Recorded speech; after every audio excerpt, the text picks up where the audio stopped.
What's up, everybody? Welcome to Fire and Ice Combat Sports Podcast, very first show on Miami Sports Music Podcast Network.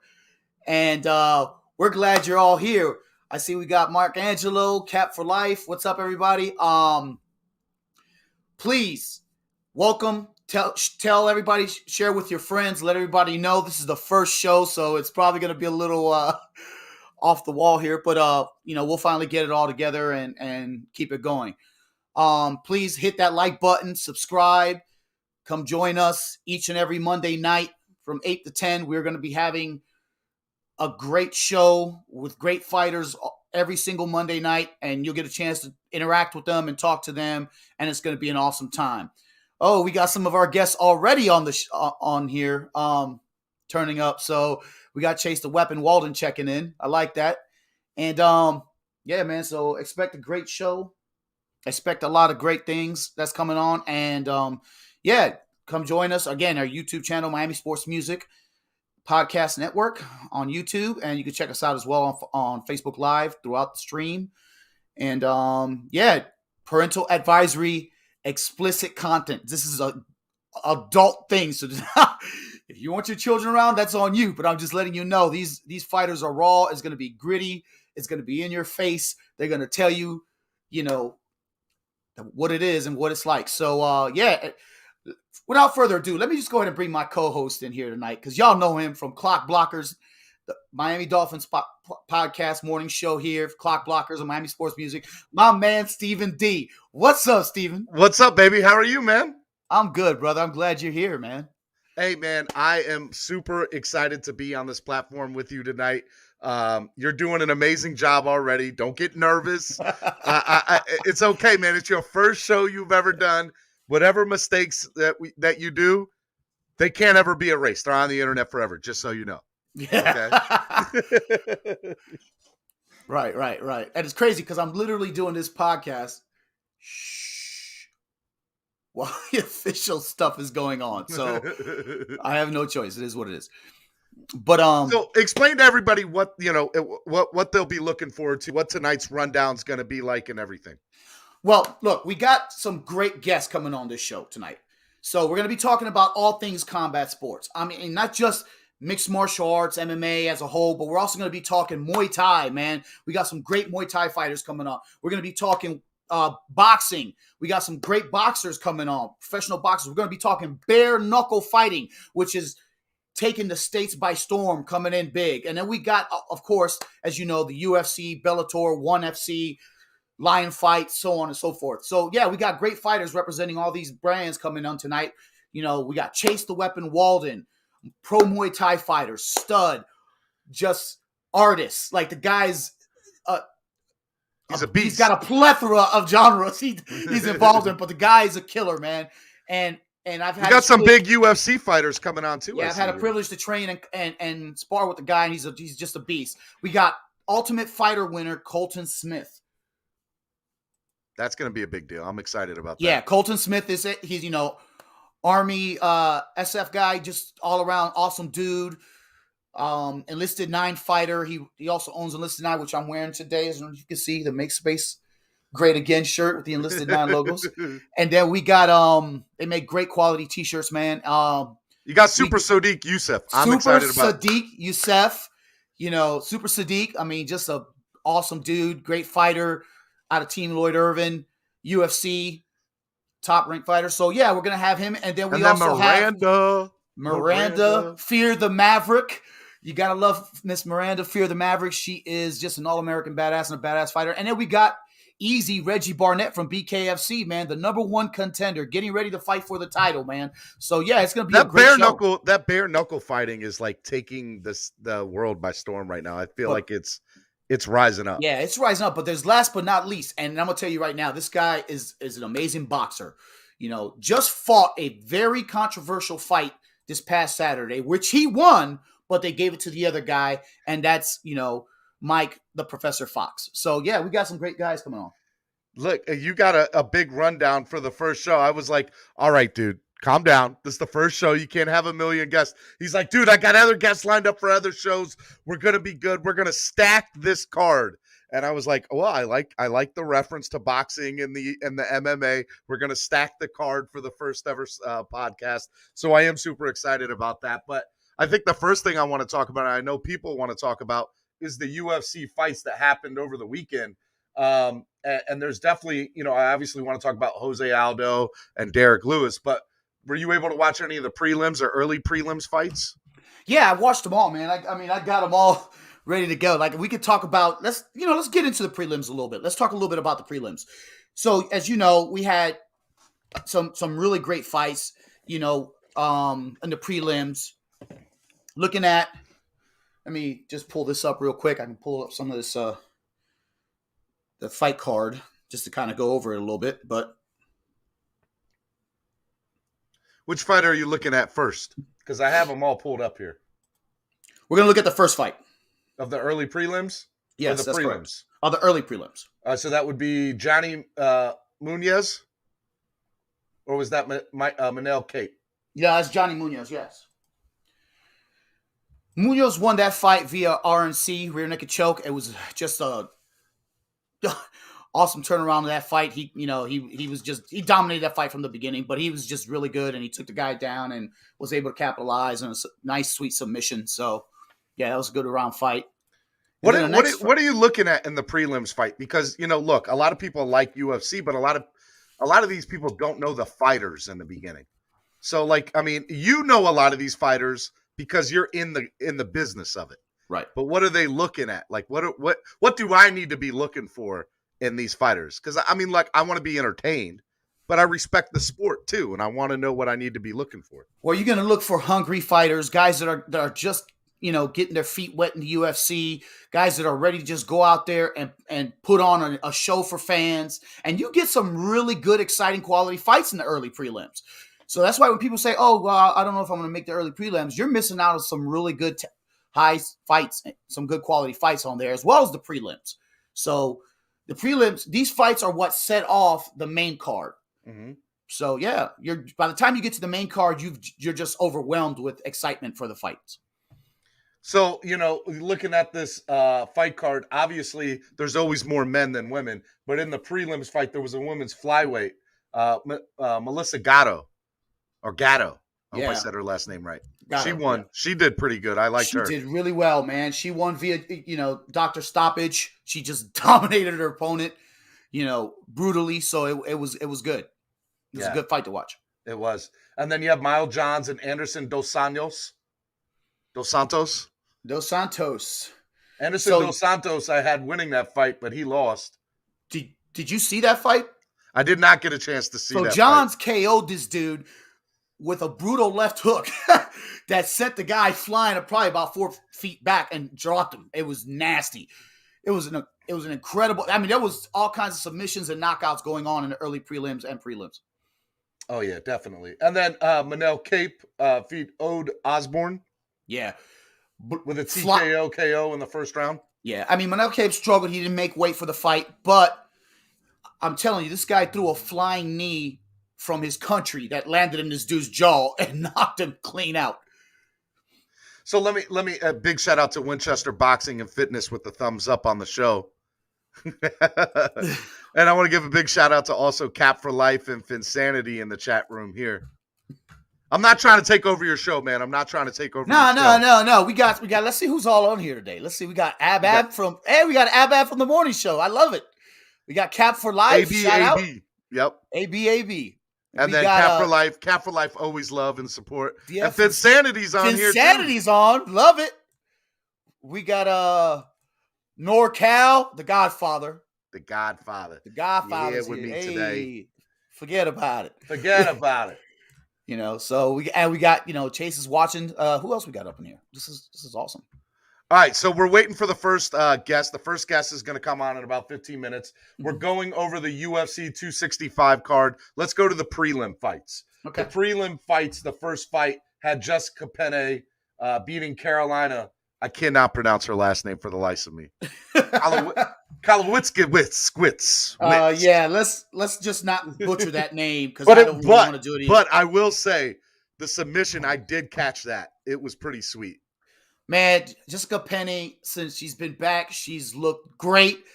She is reformed, man. That submission, her jiu-jitsu game. She put it right in her game and just dominated her with that, armbar and just finished the fight, man. It was great.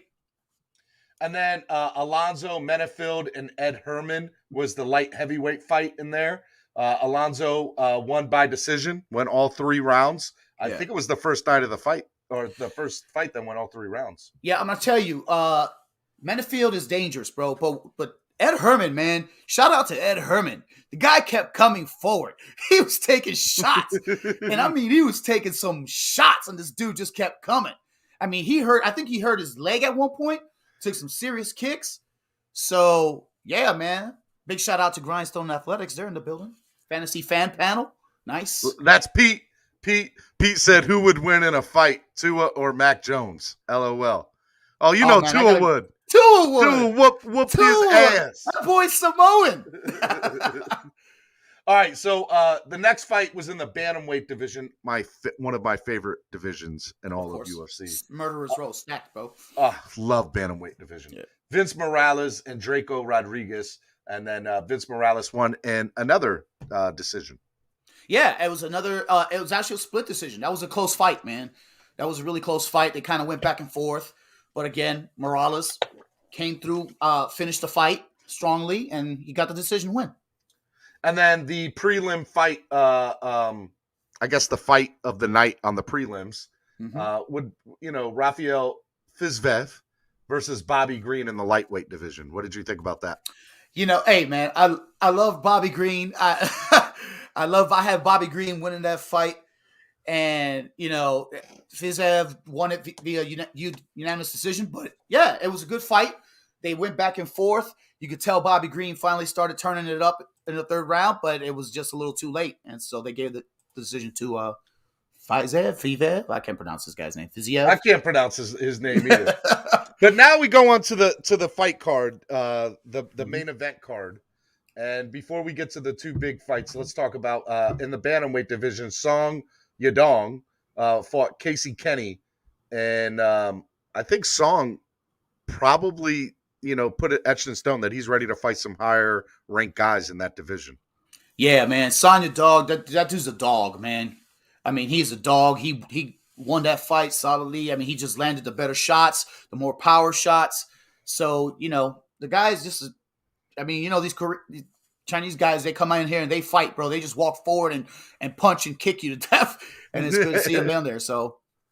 And then Tisha Torres in the women's strawweight division defeated Angela Hill in a decision. Former Miami's own Tisha Torres. Shout out to her. She is 305 in the building. Puerto Rico, baby. She's one of us. So, yeah, man. Tisha Torres, again, dominated Angela. It was a good fight for her. She won the first fight. She just capitalized it on the second. It was great. I just feel like, and I want you to correct me if I'm wrong here. And by the way, I am super excited that we're going to have Miranda Maverick on because I am a big fan of hers. If it's not Amanda Nunes or Thug Rose, it's tough to get excited for some of these girls to fight. But I think the UFC is doing a really good job of promoting the women's division and getting their name and likeness out there. Would you agree to that? Would you? Yeah, 100%. I mean, they're women have always been an integral part of the sport. I mean, they put on some of the most exciting fights you'll see. I mean, girls don't hold back. If you've been even to you went to an amateur show recently. Yes. Girls just don't hold back. They go in there and they fight. Guys are a little more tentative. They're taking their time. They're jockeying for position. They're just sitting around looking. But girls, bruh, boom, it's on. So yeah, they put on some great and exciting fights, man. And if you watch that fight between, Thug Rose and I love Thug Rose. Lee. Second favorite women's fighter out right now is Thug Rose. She went only after to Amanda Nunes. Only to Amanda. And Amanda, God, Miami Dolphins La fan. Leona. Big Miami Dolphins fan. Yeah, she's a big Dolphins fan. Die-hard Dolphins fan. And yeah, man. When she won the belt the first time, she wore a Dolphins hat. Yeah. I love it. It was great. In the welterweight division, you have Michael Chassie, who was defeated by Michael Chiesa. Yeah. Vicente Luque. See, thank you. Appreciate that. That's what I'm here for. So yeah, by submission in the first round. Submission. So Michael Chiesa was actually taking the fight to Vicente, and then Vicente just turned it around, capitalized, and caught him in a Darce choke. Man, that's what he specializes in. That's what he's really good at. And so he finished the fight. And then I want to wait for the last two because I really want to get into that. I want you to answer these couple of questions that are up. Okay. Cap for Life asked, Angel, your thoughts on Islam Makhachev? Is he the next Khabib? The next Khabib, you said? Oh, Islam. Yeah. Man, Islam is, I mean, he trains under Khabib. Khabib is coach of the year right now. You know, he's won, all his fighters have won their fights recently. So, yeah, Islam is, following that same program all the way on up. Fantasy Fan Panel Pete asks, Angel, what do you think about the new wave going on? Rappers fighting and actually meeting in rings. Hey, man, more power to it. If it gets more eyes onto the sport and you get a chance to see them, I don't have a problem with it. As long as they're not making a mockery of it, I'm okay. Most fighters, they're just doing no different than what fighters do all the time by going on social media and talking trash to one another to help build up the fight. So let me ask you about that. That's a great question, Pete. I mean, what do you think about Jake Paul and Logan Paul? Do you like them? Do you respect them? Do you think they're annoying? Because here's my thoughts on it. As an outsider, right? And I'm an outsider. You're not. I feel like they disrespect the sport of boxing. But with that being said, what else does boxing have right now? I mean, boxing's got a lot of great fighters, man. It's just... But they don't have the name and brand like they did back in the day. No, of course not. I mean, There's no Tyson out there. There's no George Foreman's. Well, there's Tyson Fury. There's no Floyd Mayweather's. There's Tyson Fury. You're gonna put some respect on my man Tyson's Fury, bro. I do, but I still feel like Fury's one or two fights away from fighting Jake Paul or Logan, and I don't mean that, but I feel like there's nobody to fight. I mean, Woodley, right? Well, Woodley's getting ready to fight Jake Paul, so I get what they're doing. I totally get it. I get it 100%. They're bringing eyes upon the situation where fighters aren't getting paid, and so they're saying, "Hey, come fight here.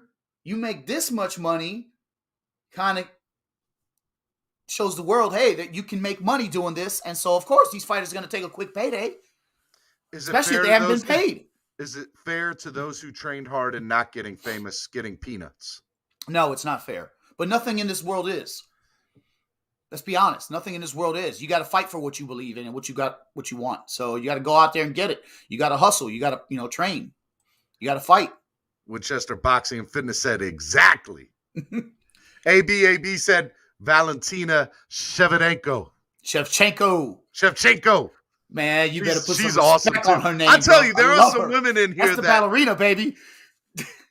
There's some exciting matches coming up in the UFC in the women's division that I'm excited to see.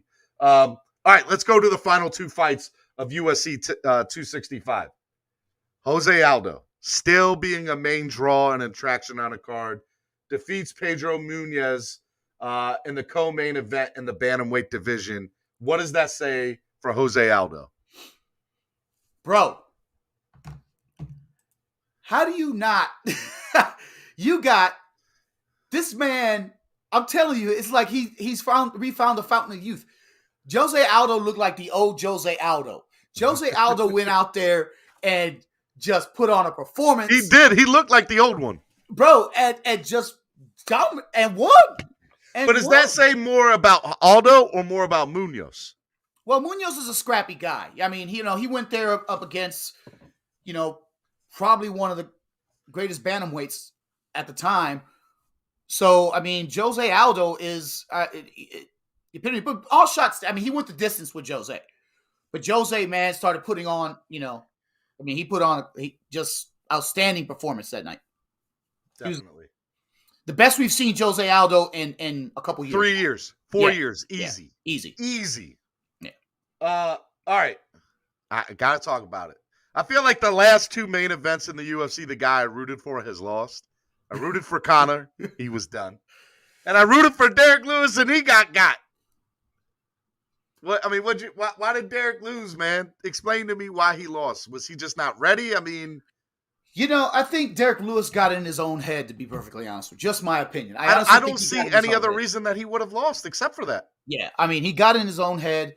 He, I think when he realized that this guy wasn't going away and was going to keep and just dance and put up numbers and it just, he wasn't ready for that. And it just what goes to show the different levels of fighting. That's why you got to train in every aspect of mixed martial arts. You got to be able to handle the wrestling. You got to be able to handle the leg kicks. I don't even think he checked a leg kick a single time in that fight. Cap for Life said, Angel, in your professional opinion, is Conor really done? No. I think he comes back and he fights. I said this before. He ends up fighting. Who was the guy? I couldn't quite remember. I mean, they brought him in case there was a mix-up and somebody didn't make weight or somebody had COVID or whatever it was. They brought him in. But him and Conor should be the next fight. And I don't know. I can't remember the guy's name for the life of me right now, and it's sad. But yeah, that's who they're probably going to end up fighting, having him fight. And as long as Conor wins that fight, he'll get a shot at the time. Well, I mean, if he beats that, let's pull up the top lightweights in that division. Who are the top 10 lightweights in that division? So we need to go to rankings. Yeah. Oh, I'm going to rankings right now on UFC. Rankings. Here we go. Okay. Share the screen. Rafael dos Anjos. That's who I was thinking of. Rafael dos Anjos. That's who Conor McGregor needs to fight when he comes back. That's a big draw. Both are scrappy dudes. Both like to throw bombs and good punches and kicks. Man, that's a stand-up fight. And so McGregor is the 9th ranked right now. You you have him fight 7 at Rafael dos Anjos. He beats Rafael dos Anjos. Yeah. And then my guess is he's gonna fight the loser, Poirier Gaethje. You mean Poirier and Oliveira? Of Oliveira, excuse me. Yes. Yeah. Because Michael Chandler. Or does he fight Gaethje first and then go? As long as he wins, he's probably going to have to fight the winner of Chandler Gaethje. Yeah, who's Gaethje fight next? Michael Chandler. Okay. Yeah. All right. Well, I mean, look, that division. So in order for Conor to get another chance at the title, he's going to have to win 2 or 3 more fights against quality fighters. At least 2 fights in the top 10. He gets 2 fights in the top 10. You know that. Listen, say what you say about Conor McGregor. The guy sells tickets. Okay. Yes, AB, you are correct. It is Dos Anjos. Yeah. So, literally, Conor McGregor has to fight at least anybody in the top 10, any 2 fighters in the top 10 to get back to the top where he's at. Because Dana White, that's his butt. They'll shoot him up there because he sells tickets. He sells pay-per-views. All right, so my next question to you, or actually it's a question coming up from here, is ABAB says Gane is not the champ. Ngannou is the real champ. Dana White's making up champs. What do you feel about that? Yeah, I mean, it's kind of disappointing. I mean, Gane, I mean, he's the interim champ, but I still don't believe there should have been an interim champ because Ngannou is healthy. There's really nothing wrong with Ngannou. He just took some time off. But of course, they're trying to make it a whole thing, and the sad thing about it is Gane is Ngannou's training partner or former training partner. So you have it. So yeah, he's undefeated, Cyril. Correct. So the next fight will be Ngannou versus Cyril. At least we hope. That's correct. All right. I'm trying to get our first guest up to us because he's trying to figure out how to get on. See, that's one of the parts about this thing, man. You got to be ready for people at all times. It's always awesome. Yeah. Cap for Life says Justin Gaethje's legit. That would be a good fight with Conor for sure. I would agree with that. Winchester Boxing and Fitness says Conor can't beat anyone in the top 10. I disagree with that.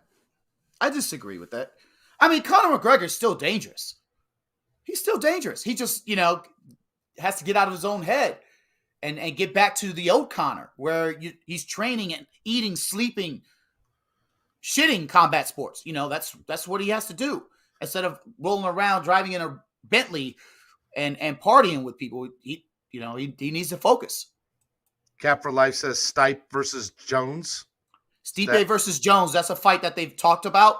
It's Stipe has already accepted the fight, and it all depends on what Jones does. So yeah, that's a big fight. And basically that's a Dana number one contender fight. That's a Dana White and John Jones negotiation. That and right there, as long as that gets done, that's the number one contender fight. I'm going to tell you right now, that fight happens. That's going to be the number one contender fight, and they're going to go in and fight. Someone's either going to fight the winner of Cyril and Francis Ngannou, or whatever. So yeah.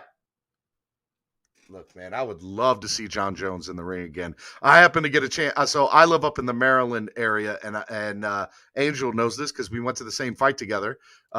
We saw John Jones fight Glover Teixeira back in the day at Royal Farms Arena in Baltimore. And to me, that was still one of the best sporting experiences I've ever had, because hearing John Jones punch, I mean, I can still hear like the hand to Glover Teixeira, like on his body. He was that good. John Jones is that good. Hey, can we share the link for these guys to be able to get on through the match? Because they're checking it. They're saying that it's going straight to our video here. Okay. All right. Well, I'll send it to you in the back private room. We trying to deal with some technical difficulties. I did mention that was going to happen. It's the first show. That's all right, man. We'll get it together. You'll get it. It'll come. It'll come. What does he say? My young sensei, it shall come. Let me ask you, man, as a, just, for the sake of discussion while we're waiting, while we're trying to get the first person on, how was it for you to watch the Karate Kid reboot on Netflix? Oh, I loved it. What's not to love? That was perfect. Cobra Kai. Old Kai. school music. Cobra Kai, man. The old school music, everything. I felt like that it does it justice, right? Do you feel like that gives karate a good... It's not... I mean, look, there's Hollywood in it. Don't get me wrong. But I feel like they respect karate in that, correct? Yes. That's correct. All right, man. We're right here on the Miami Sports Music Fire and Ice Combat Sports Podcast. Angel Ortiz is the host, and I'm just along for the ride today. I'm Stephen D. If you guys like what you're watching right now, please hit that like button. And also, if you haven't done so already, join the channel. Sign up to become a member. Sign up. Hit them likes. Share it with your friends. Let's go. All right, so explain to people who the first person we're trying to get on and who and well, the first person that's getting ready to come on is your boy, your fighter, Super Sadiq. Super Sadiq. Yeah, we're trying to get him on right now. I mean, I sent them the link. Let's see if he clicks on it. Click on there. That. He is. There he is. You had me worried there. I thought I was turning so old man. I was like, I must know how to use the internet. Welcome, Super Sadiq is in the building. What's up, brother? What's up, y'all? How y'all feeling? I'm glad to be here, man. Hey man, I'm just so you know, I'm just here for the ride. I'm gonna let Angel do his thing, but I'm a big fan, my guy. Big fan. I appreciate that. I appreciate that. Y'all got a hell of a roster for y'all first show, man. I looked at the picture. It was crazy. It was crazy how it came along. But I've been involved in combat sports for a long time, and I was truly blessed and thankful to meet so many great fighters along coming up. And then for Stephen D to come along and have the never mind. Yeah, it just kind of worked out. I asked the questions and stuff, and everybody said, let's do it. You're having Mike on too, right? Oh yeah. Shout out to my boy Mike, man. Man, that hurt so bad watching. Man, that was terrible. I can't wait to get him on here. He's after you, I believe. So yeah, man. It literally just broke my heart watching that fight. Yeah, man. I almost cried for him, man. I was like, explain to the people what fight y'all are talking about, because not everybody knows. So Mike, go ahead. Go ahead. Oh, so Mike, Mike, his dad used to train me all the time. Actually, Mike himself actually used to train me. To be honest, Mike was my first boxing coach. So then after that, his dad started training me too. But everybody from around here know Mike, you know, because he's a real good dude. You know, they call him the professor for a reason. And I know he got the fight on short notice. He's one of those dudes that's always training. So he got the fight on short notice. So I know they was expecting to just get like an easy walk-on win. Mike got into the fight, dominated. He dropped him in the second round. You know what's funny about that? Mike was fighting the same time the UFC was on. So at the 10th round, I switched it to the UFC because he was so far ahead. I was like, man, my boy's about to get a title. All right, let me put it to the UFC, and I'm gonna switch it back when they raise his hand. You know? Yeah. And I had it split. I had the TV split because I was watching UFC and Mike put on a clinic. Yeah, so yeah, man, it's so crazy. So when I turned it back on to the boxing event, one of the scorecards said 117, 110. So I was watching it with my girl. I was like, dang, Mike won, but he didn't win that big, you know? Turns out the damn 117, 110 was motherfucking other guy. I was like, come on, you know? So listen, when they announced that, I honestly thought, you know, his coach said it earlier today. Big shout out to Troy Fox, but he said it earlier today. You know, there was no way at that point they knew that he lost. Nobody knew. Anybody's been involved in combat sports long enough or has officiated knows, hey, wait a minute. That fight was going to Mike Fox. But when they announced the other guy, man, if you could have captured my face at that point in time, it probably would have gone viral. It was ridiculous. Now, let me ask you both a question. Isn't that what's wrong with boxing? Like, so that's what I was gonna say. You meet a lot of like legends in the sport that end up hating the sport, and it makes you wonder why. And then you see like something like that. It's like it's very self-explanatory, you know. All right. Well, I'm gonna let Angel obviously kick it off, but I obviously want to bring up your stats, man, because again, I'm such a big fan. You're the number 12 ranked featherweight in the UFC division here. You got an 11-2 record. You won your last 3 fights. I mean, what's up? What's next for you? Man, right now, to be honest, I don't think a lot of people know, but I've been sick like really bad, you know. So I got COVID like a few months ago, and that's kind of the battle that I've been going through right now. I'm sorry about that, man. I just got back in the gym 3 weeks ago, but technically like 2, you know, because it's still kind of rocky. So right now my biggest battle is just trying to get back to my old self. Back to health, right? Yeah. So where do you go from here and getting back? Tell the people, where do you go when you're coming off injury or sickness? Where do you go from there to try to get back to where you were at?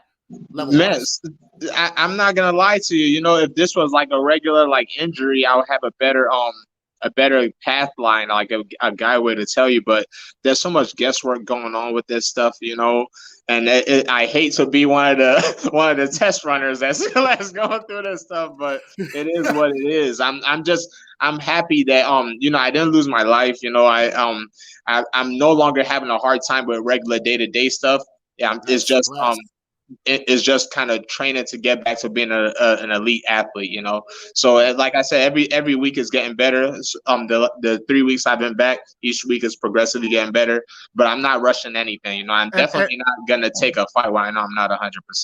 And how just out of curiosity, how has Dana White or UFC, you know, been helping you with the recovery or just involved in the updates of the process of your recovery? I've been updating them through my manager, you know. With them, they haven't really they don't put any pressure on me or anything like that, you know. So it's just little things that in the beginning too, you know, I there was a lot of wrong turns that I made. You know, I should have rested a lot earlier than I decided to rest. You know, I kind of kept on pushing until I was. You were overdoing it, typical fighter. Yeah. Hey, man, it's not even just that. Hey, man, Sadiq is one of the hardest workers I've ever seen in mixed martial arts. You got to see this guy's training videos. They're savage. You know, about 5 minutes into it, I would have a heart attack. With me too, I was like, it took a while to actually know what was going on. So with being an athlete, you're just gonna try to push through it until you hit that wall. Well, I'm going to bring on our next guest because, as you know, we got to bring him on here. He just fought our boy. We're adding him right now. There he is. Nice. What's up, Mike? Mike? The Professor Fox is in the building. What's up, Mike? What's good? How you feeling? How you feeling, brother? How's everything, man? Tell us how you feeling. Are you good? Are you healthy? What's up? You look like you're ready to fight.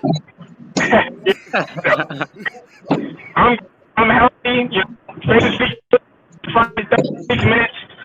You know, that's what happens when you make about 100 punches, you know, and tag them up. So you know, you don't got a lot of injuries to show. Oh, in there, but we good. Yeah, man. Well, listen, I'm really glad you're feeling good because I got to be honest. I was hurt for you. Yes, sir. I was in my feels. You could ask my wife. She had to tell me to stop cussing because I was hot.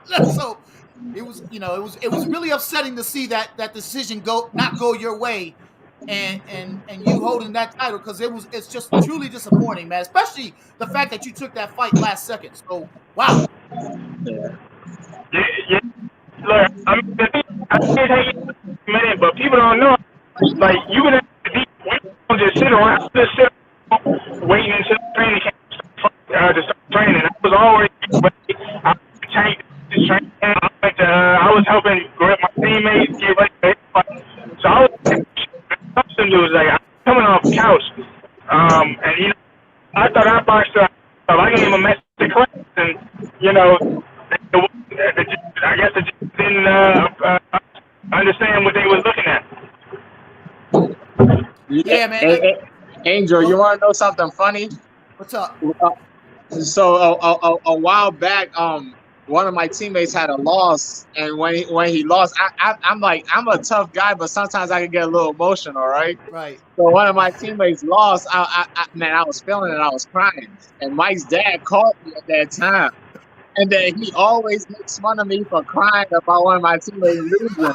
If he had called me on your jump, Mike, boy, I was hot, yo. Hey, again, shout out to Coach Troy Fox, man. Hey, I was telling them, Mike, your jump was on at the same time the UFC. In the 10th round, I switched it to the UFC. I was like, yeah, he's so far ahead. I'm gonna come back when they announce the card, when they announce the results. So I turned it back. And they said 117, 110. I was telling my girl, I was like, damn, Mike won, but he ain't went that big, you know? And then they said this shit for the other dude. I was like, God damn, that John hurt, man. I'm not even going to lie to you. So how are you truly feeling about it, Mike? Let the people know how you feeling about it because it's kind of upsetting, man. Truly, they should be a WBL now, man. I feel like I normally don't use that term because it limits your growth when you say it's else's fault. But when I robbed. I just didn't get a decision. That's how I'm feeling about it. Yeah, man, that title should definitely be back here at the DMV, and it's crazy because I'm blown by the whole fact that that was a perfect fight for you. That was, it was perfection. You put on a teaching clinic for this man, and it was just wow.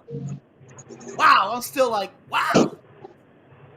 Yeah, like when I sit around by myself, I sit there. I keep playing in my head like damn, bro. Like what else did they want? The only else I could have did was knock him out, and dude was tough. He wasn't going down, but you know. I caught Tim clear as day. Lewis even like, man, that was like he won like 10-2 at least. Yeah, I don't know. You probably couldn't hear at the time, but yeah, all the announcers and everything for the game, the commentators, everybody was like, "What?" So it was just one of those things, man. Everybody was feeling it. Twitter was in an uproar, so it was crazy, man. But now that I got you two fighters in here, that trained around each other and been around each other, what is it? Let the people know, what does it take to get to your level of fight? Because you guys, you got one guy at the highest level in the UFC. You got another guy that's at the highest level in boxing. What gets you guys there? What motivates you guys to get there? And how do you go about getting there? Yeah, with me, honestly, I feel like the biggest thing is just consistency, And to be honest, like me and Mike trained a lot together, especially like when I first started.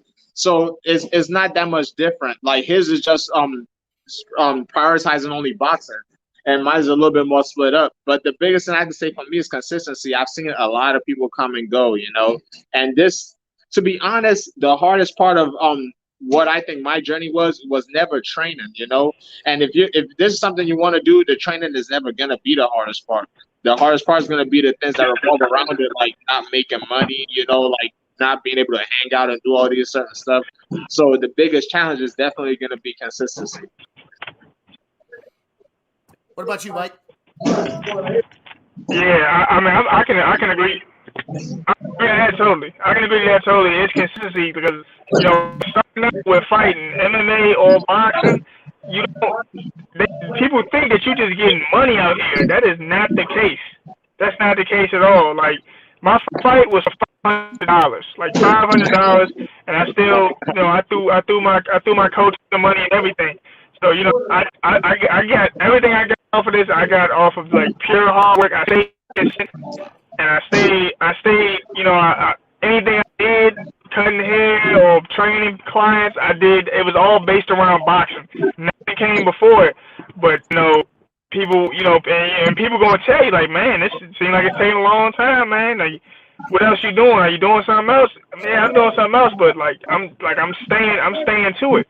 And me and Sadiq trained together. I watched Sadiq do it, and I watched and I did it right there along with him. It was one thing Sadiq said in the interview one time that I always stuck with. He said, you get a small window to chase dreams without any type of responsibilities holding you back.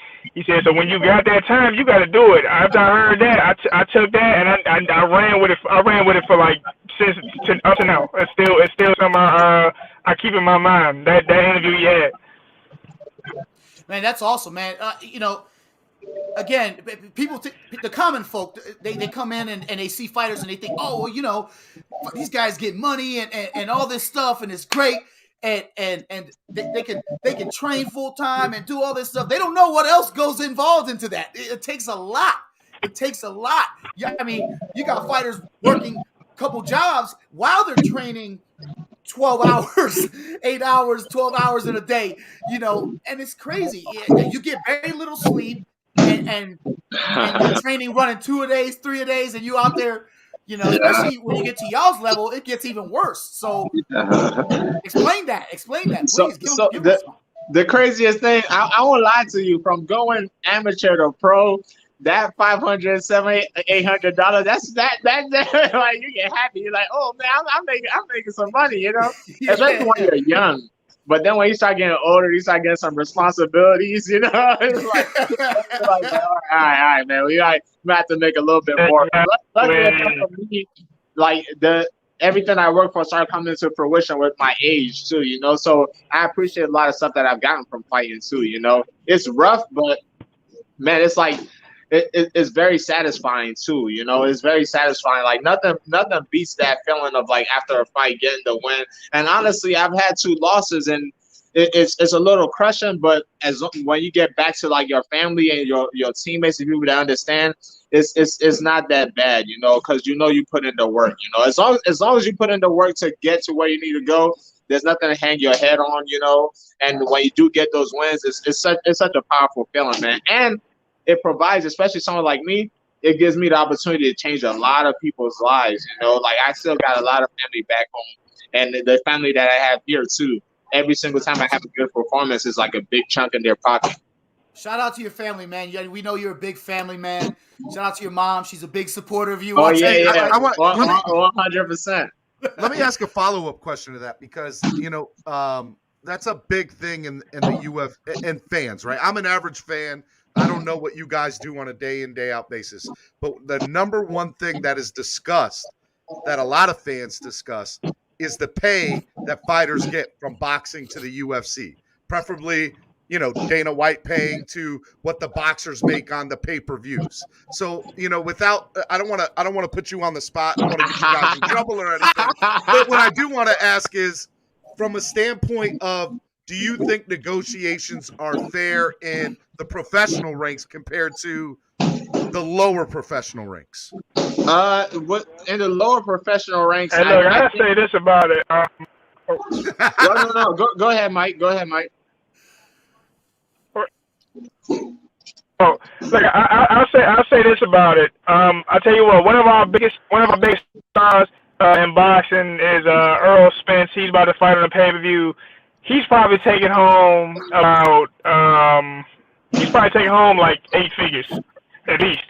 Him and Pacquiao. And I'll say this: you got a guy as big as and he's been in the game a long time. Guys like John Jones, or even these guys are like polarizing figures in the UFC. I'm pretty sure they're not taking home the same thing. And I mean, they have the same type of fan base, and they bring the same type of eyes to the sport. And I've always thought, like, yo, these guys put in a lot of work. They deserve a little more. I mean, I'm no side guy. I don't know for sure, but that's from what I said. But I know, I don't know the exact number, but I know Earl Spence is gonna take home 8 figures in 2 weeks. There you go. That was a nice save, Mike. That was a nice save, Mike. Look, I wouldn't be doing my job if I didn't ask the question, guys. Okay, I don't want to get caught out. Oh, you were throwing them softball questions to the guys. No, I asked it. I'm just trying to see, and we gotta get a little gritty. That's the whole the show. The UFC has been very, very good to me. So I'm glad That's the answer we wanted to hear. Shout out to Dana White. Shout out to Dana White. Shout out to Dana White. Look, Sadiq, brother to me. So the fact that he's living his dream and he's getting paid to do it, it's something I love to see. Good looking out, Dana. Hey, man, for real. Now, this is the time I will ask. Next fight you did, me and Angel want to come to that fight, just so you know. I want to come to that fight. Hopefully the world doesn't go to hell with the COVID stuff, but I got you.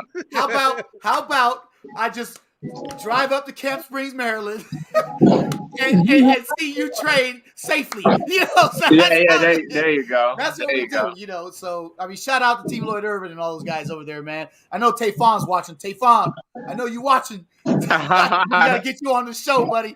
For sure, that's my boy. Yeah. If you come up to Camp Springs, you gotta come around the corner, man. Come see me, bro. Hey, Mike, it'd be my pleasure, man. It'd be my honor. Y'all gotta, I can be a punching bag, man. I'm good at it. I'm good at walking in and taking punches, so I'm all right with that. Hey, Sadiq, I want to. You ain't got to take no punches, man. Just come say hello. We love the energy. Yeah, I want to ask you another question, man. What is it like getting announced by Bruce Buffer in the ring? That's funny that you asked that. You're the second person to ask me that in like 2 days. All right, but I'm the coolest person, just so you know. yeah, I gotta fight that one out between yourselves.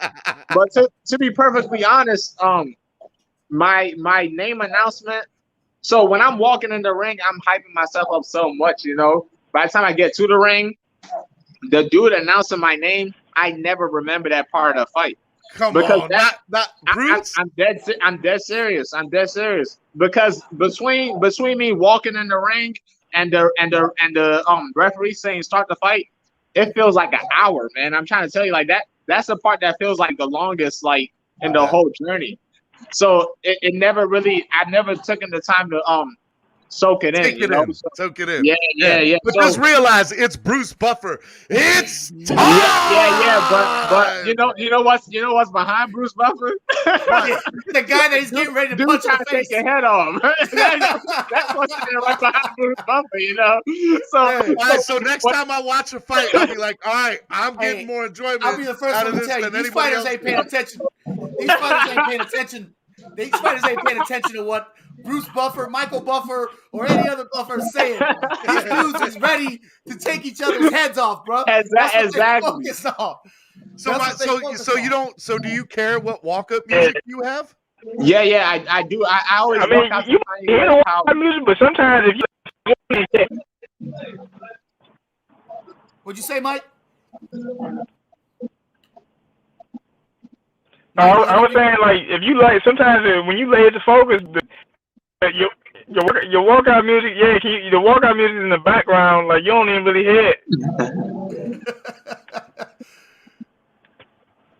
Yeah. Hey, let me ask you something, Mike, and just so you know, you're breaking up a little bit. But I have to ask you this question: what are your thoughts on Jake Paul and Logan Paul and stuff like that?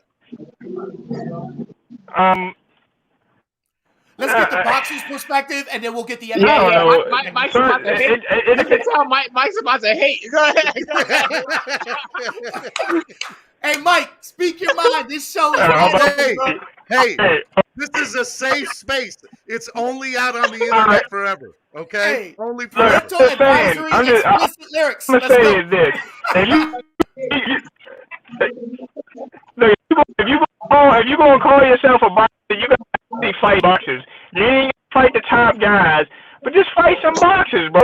You can be a boxer fighting Tyrone Woodley, who is retired from the UFC, or not retired. He got dropped from the UFC. Fucking YouTube and stuff. Like, if you want to fight other boxers, it don't gotta be me, but like, fight somebody that actually, you know, Mike, you want that money, son. You want that payday. Tell him right here on the podcast so everybody hears you want that smoke. You want Jake Paul. He likes nice things. Tell him you want Jake Paul and Logan Paul. I want all the smoke. So, I mean, that's the truth of it. You know what I'm saying? Brother, we can fight, and then our brothers can fight, and then they'll catch a dope. They'll catch 2 L's for their family. I wish the sound quality was better to pick that up. Yeah, man, that was awesome. I know that was good. Hey, shout out. We just got switch it over to me though. Switch it over to me. I will, one second. I want to give a shout out to somebody real fast. So big shout out to Kendra Allison, our newest member. Big shout out to her. Shout out to you, Kendra. Thank you very much. Thanks for tuning in. But all right. So go ahead, Sadiq. Sadiq, it's your show. Go ahead. Tell me how you really feel about them Paul brothers. Now I'm gonna give a disclaimer. A lot of coaches and like people in the DMV, like the boxers from around here, help me out a lot. So I hope they don't shun me for my opinions on Jake Paul and Logan Paul. Oh, you about to get shunned, son. You about to get shunned for real. So of course the Mike put in a lot of work in this craft, you know, a lot of boxers and a lot of work. So they're not gonna appreciate them dudes like I'm gonna appreciate them dudes, you know. Them brothers are bringing in a lot of eyes to the sport of boxing that wouldn't watch boxing. Them little TikTok kids and stuff like that be watching them 2 brothers. Those people would never tune into a boxing fight, no matter who's fighting. But they tune in to watch him. On top of that, I also like the fact that guys like Woodley, I'm a big Woodley fan, you know, like they're providing him an opportunity to make more money than he's ever, going back to our conversation before, more money than he's ever made in the UFC. Woodley's gonna get paid great. Same thing with Ben Askren. And then to counter Mike's point, I'll give them that. To counter Mike's point about if he want to fight, he should be fighting real boxers. I would challenge Mike right now to name any professional boxer that had in their first 3 fights a credible challenge, like except for like Lomachenko or something. Their first 3 fights, Jake Paul's fighting Ben Askren, Tyrone Woodley, and the basketball guy. Hold up, though. Ben Askren was literally the worst boxer. Doesn't matter. It doesn't matter. First 3 professional fights. Mike will be honest with you. All right. What professional boxer first 3 fights? What? Devil's advocate here. No one. They didn't have champions. They fight world champions, bro. But at least they fought. You know, you still fight somebody as long as they actually do it. You fight Ryan Somebody picked up the dude he saw holding mitts and was like, "Hey yo, let me do this."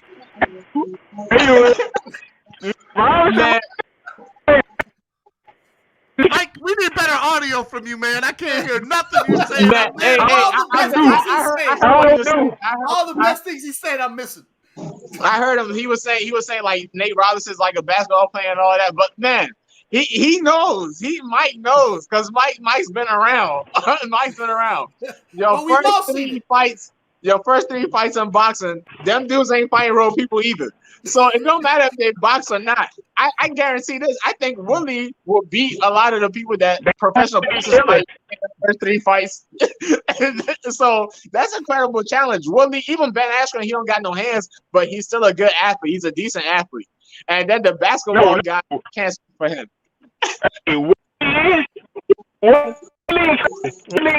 Ben Askren is not even known for his striking in MMA. That I know. He's not. He's a wrestler. He is a wrestler, but he's more athletic than most I know. in their first 3 fights. Leave them brothers alone, man. Them brothers gonna be paid out here. Leave them brothers alone.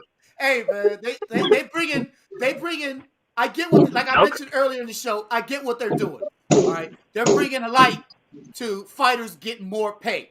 Yes, and to be honest too, that's one thing I really, really like about Jake is the stuff that he's saying behind the scenes. Right, and so a lot of people are missing that. But here's the funny thing: you're getting not only is this happening in boxing and mixed martial arts, but it's now starting to happen in BKFC because the last BKFC or bare knuckle fighting championship, and we'll have Reggie Barnett here a little bit later, said they had some TikTok guys and YouTube guys and video guys and stuff like that. So it's starting to go all over the place where it's starting to bring awareness to people and showing people, hey man, these guys need more money. These guys are putting their lives on the line. I mean, lives on the line. We saw, what happened to the Puerto Rican boxer. I can't remember. It was recently. Yeah, we watched. I think we watched that in person. I think either you or your brother fought on that joint, right? Yeah. Mike? Yeah, we saw that in person. That was pretty sad. That was sad, man. And that's part. It was Christian Colon. That's right, Richard Colon, Boricua. Shout out to the Puerto Rican boxers. But listen, man. I mean, I'm telling you, like these guys have put their lives on the line for your entertainment. For people. Are you not entertained? So that's why they're doing that. They're modern day gladiators. So from behind the scenes, these dudes money. From behind the scenes, I hear bare knuckles doing pretty well by those guys, though. I'm privy to a little bit more information, but I haven't really heard a lot of people complain about bare knuckle. They're doing pretty well by those guys. Of course, the TikTokers and the Instagrammers are gonna get paid a little bit more, but to be honest, they kind of deserve. I hate to say it. They do deserve it because of the people that they're bringing in. Like, it's still a business at the end of the day, So, like Rachel Ostovich and Paige, I understand they might not be as good as somebody else, but they are worth what they're getting paid. Hey, we have another guest in the backstage, Angel. Okay, who's here? We have Chase. We have Chase. All right. I got it.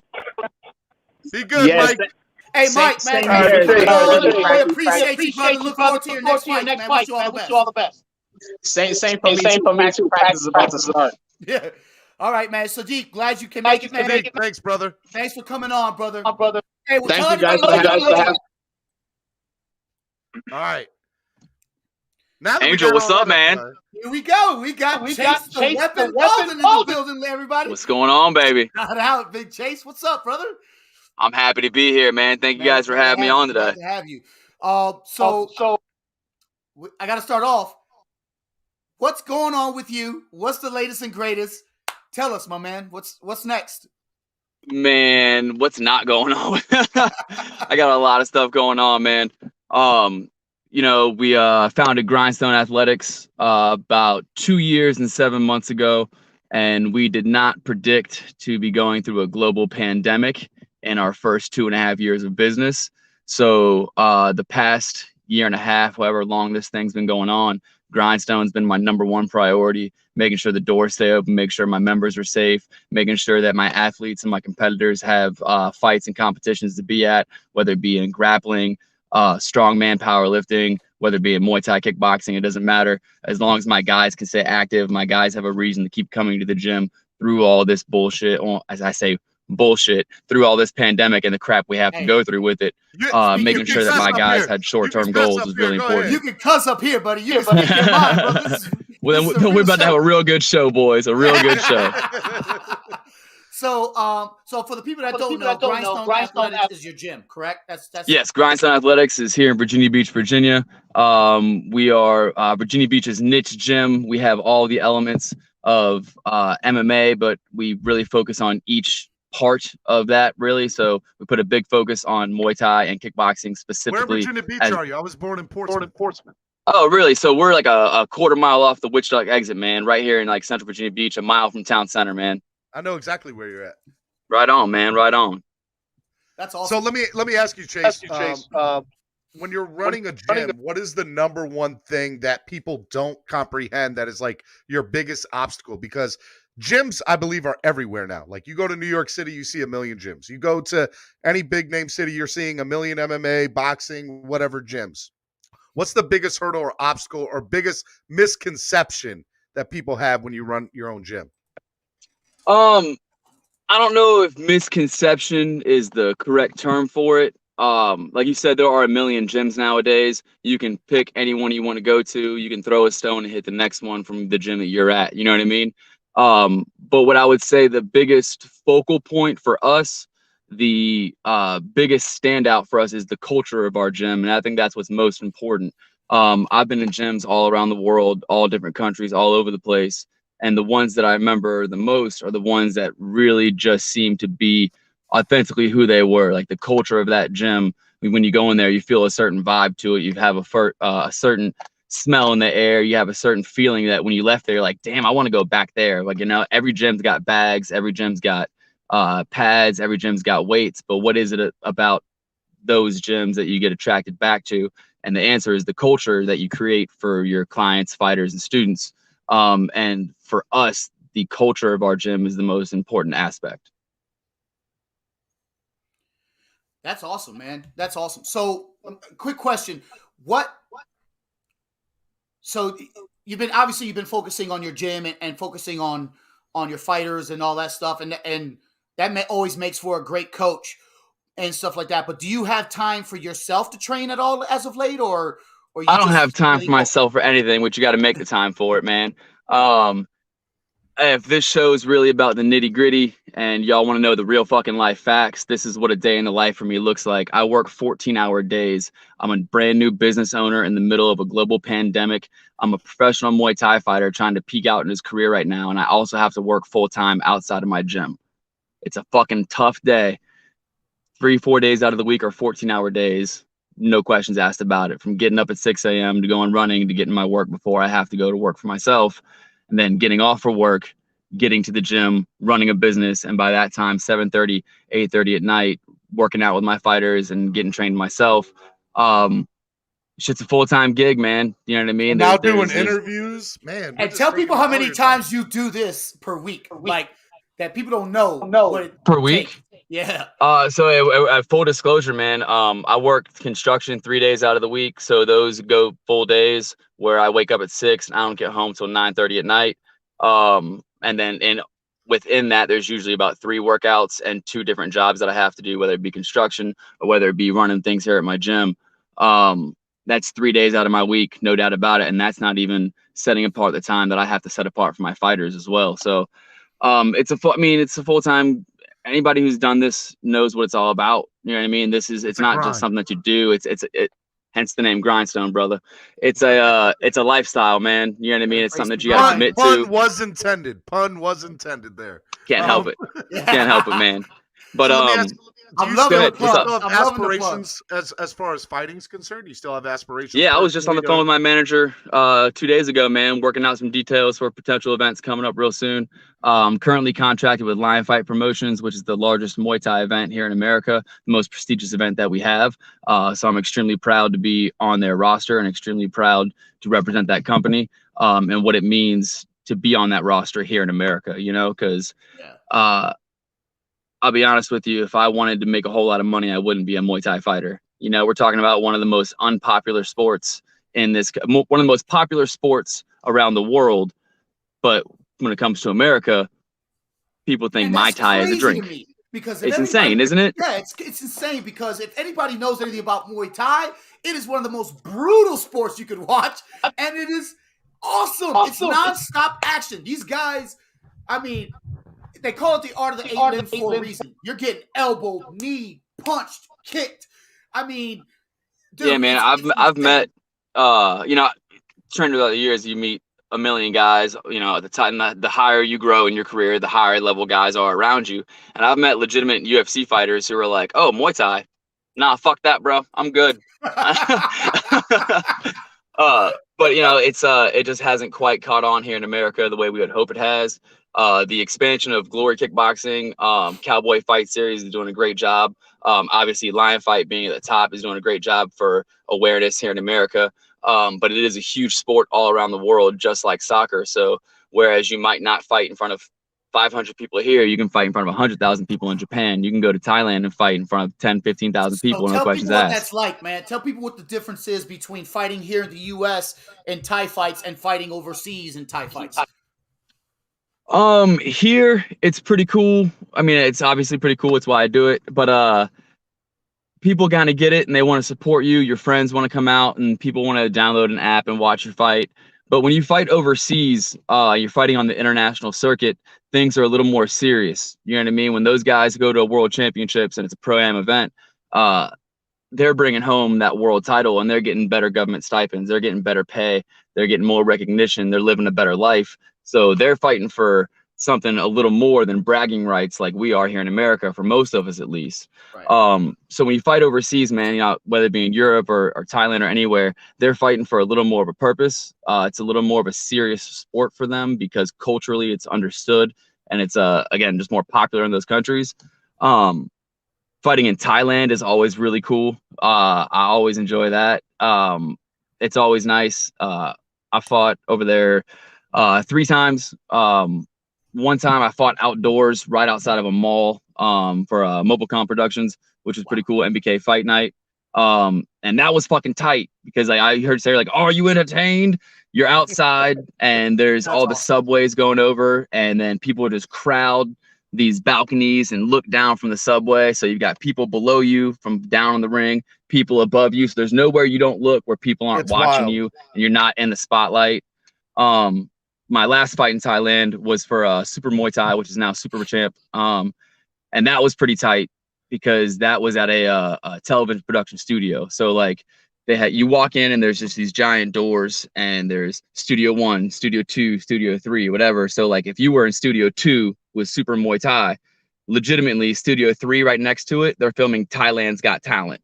And then they're filming a soap opera and the next one right next to it. So, you know, on TV, you see the flames, you see the fire, you see the catwalk, and you see all this cool shit. But then when you get away from those TV cameras, there's people in like masks and gowns, and everyone's got these scarves and going to these crazy different TV shows. So you're just like, what the hell is going on back here? All in the meantime, I'm getting stitched up from my fight, trying to figure out where the hell I'm at. So, man, I mean, they say so in Thailand. It's a lifestyle, obviously. It's more of a like you're living and breathing and sleeping Muay Thai over there as compared to what it would be here in the U.S. Would you say that's correct?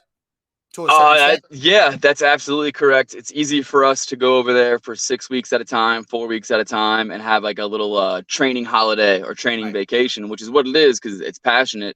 But I'll share an experience with you from my very first trip over there, right? So my very first trip over was in 2011. And the owner of the camp that I was with arranged for us to go to like a Thai camp away from where we were, like where white people and foreigners don't really hang out. You know what I mean? So it was like on a Sunday and no one was supposed to train on Sundays. And they took us over to this camp. And they introduced us to these fighters and then, you know, they made them train. One of the guys had fought that week and was supposed to be taking time off. And another one was, you know, fighting next week and they're still having to train on their day off with us. So we trained with them. They kicked the shit out of us, give us the American treatment. But afterwards they were showing us their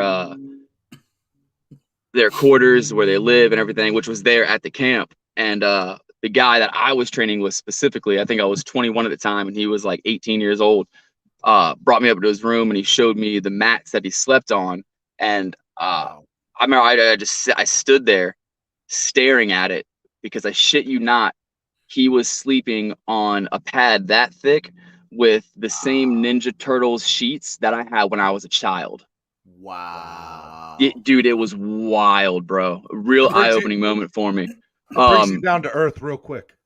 Dude, to let you know how fortunate you are. Like, I'm raising money. My friends are helping me pay to be there, and this kid is literally training on his day off after fighting with shit that I haven't seen in 20 years. You know what I mean?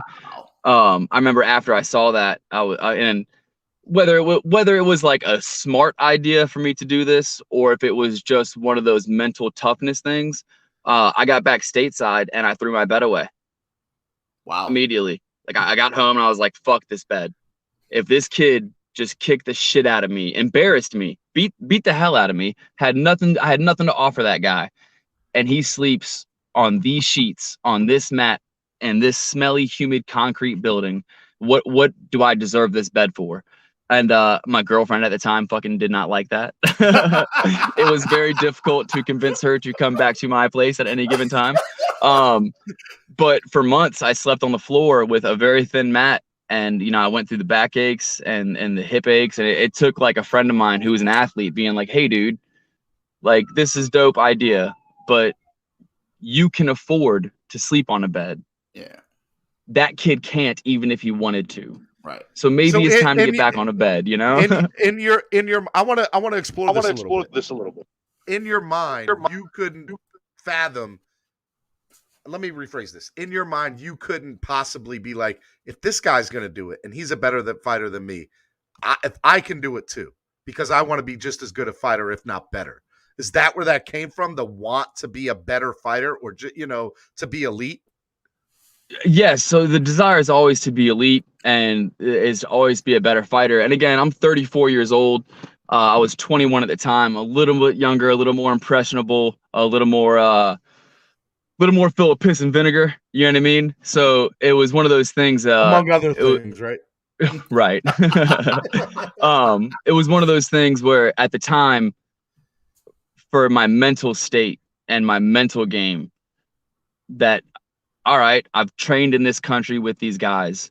I've gotten the national title at my country. I've gotten the world title. I've done all these things. How can I make my training and my lifestyle more authentic? How can I get the edge on my opponent? How can I have one step above that I know I'm going above and beyond that other people aren't? And that at the time, it just made sense to me that it was, hey, quit being a fucking pussy, get rid of your bed, stop complaining, and fucking get back at it. Because this kid should be complaining, and he just kicked the shit out of you. So what do you want to do about it? So that was more like a mental mind fuck throughout the whole thing, right? Yeah, man. So like David Goggins, you know what I mean? He does everything he can to be as tough as possible. I think, you know, it's not necessarily the healthiest way that he does it. That dude wakes up and calls his best friend a pussy for no reason. But he puts himself in situations that cause him to make a choice. Either I'm going to tough through this, or I'm going to live with the guilt of not being tough enough to get through this. So do I want to live a guilt-ridden life, or do I want to man the fuck up and get it done? And for me, that moment of getting rid of that bed was me saying, I'm going to man up. I'm going to put myself in this situation, and then I'm going to man up and get the job done still. That's awesome. We got a couple people asking questions here. Capture Life says, what are your thoughts on Airbender and Dan Hooker always represent Muay Thai? What are your thoughts on MMA that represent Muay Thai in MMA? As most people know, if you don't know, I consider myself a Muay Thai snob, or a stuck-up striker, if you will.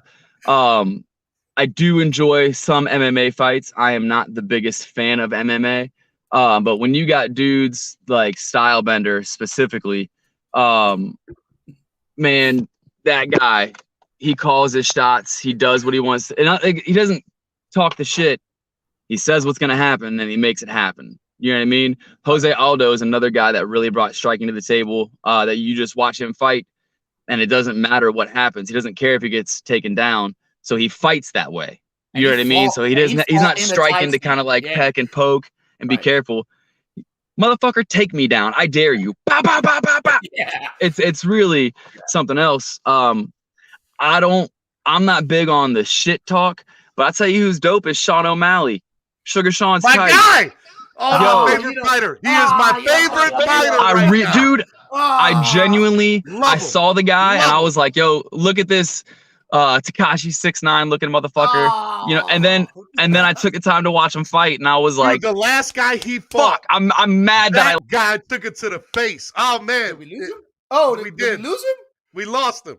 That last fight, Sugar Shane fought that last fight against oh my god, I can't think of his name. But the guy took the fight on less than 10 days.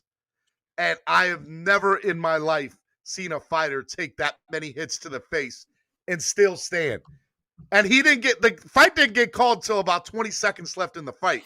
And as far as I'm concerned, they should have let the fight go. Zombie he fought. I like. Oh my god, dude! Before. That dude, that's the guy I like.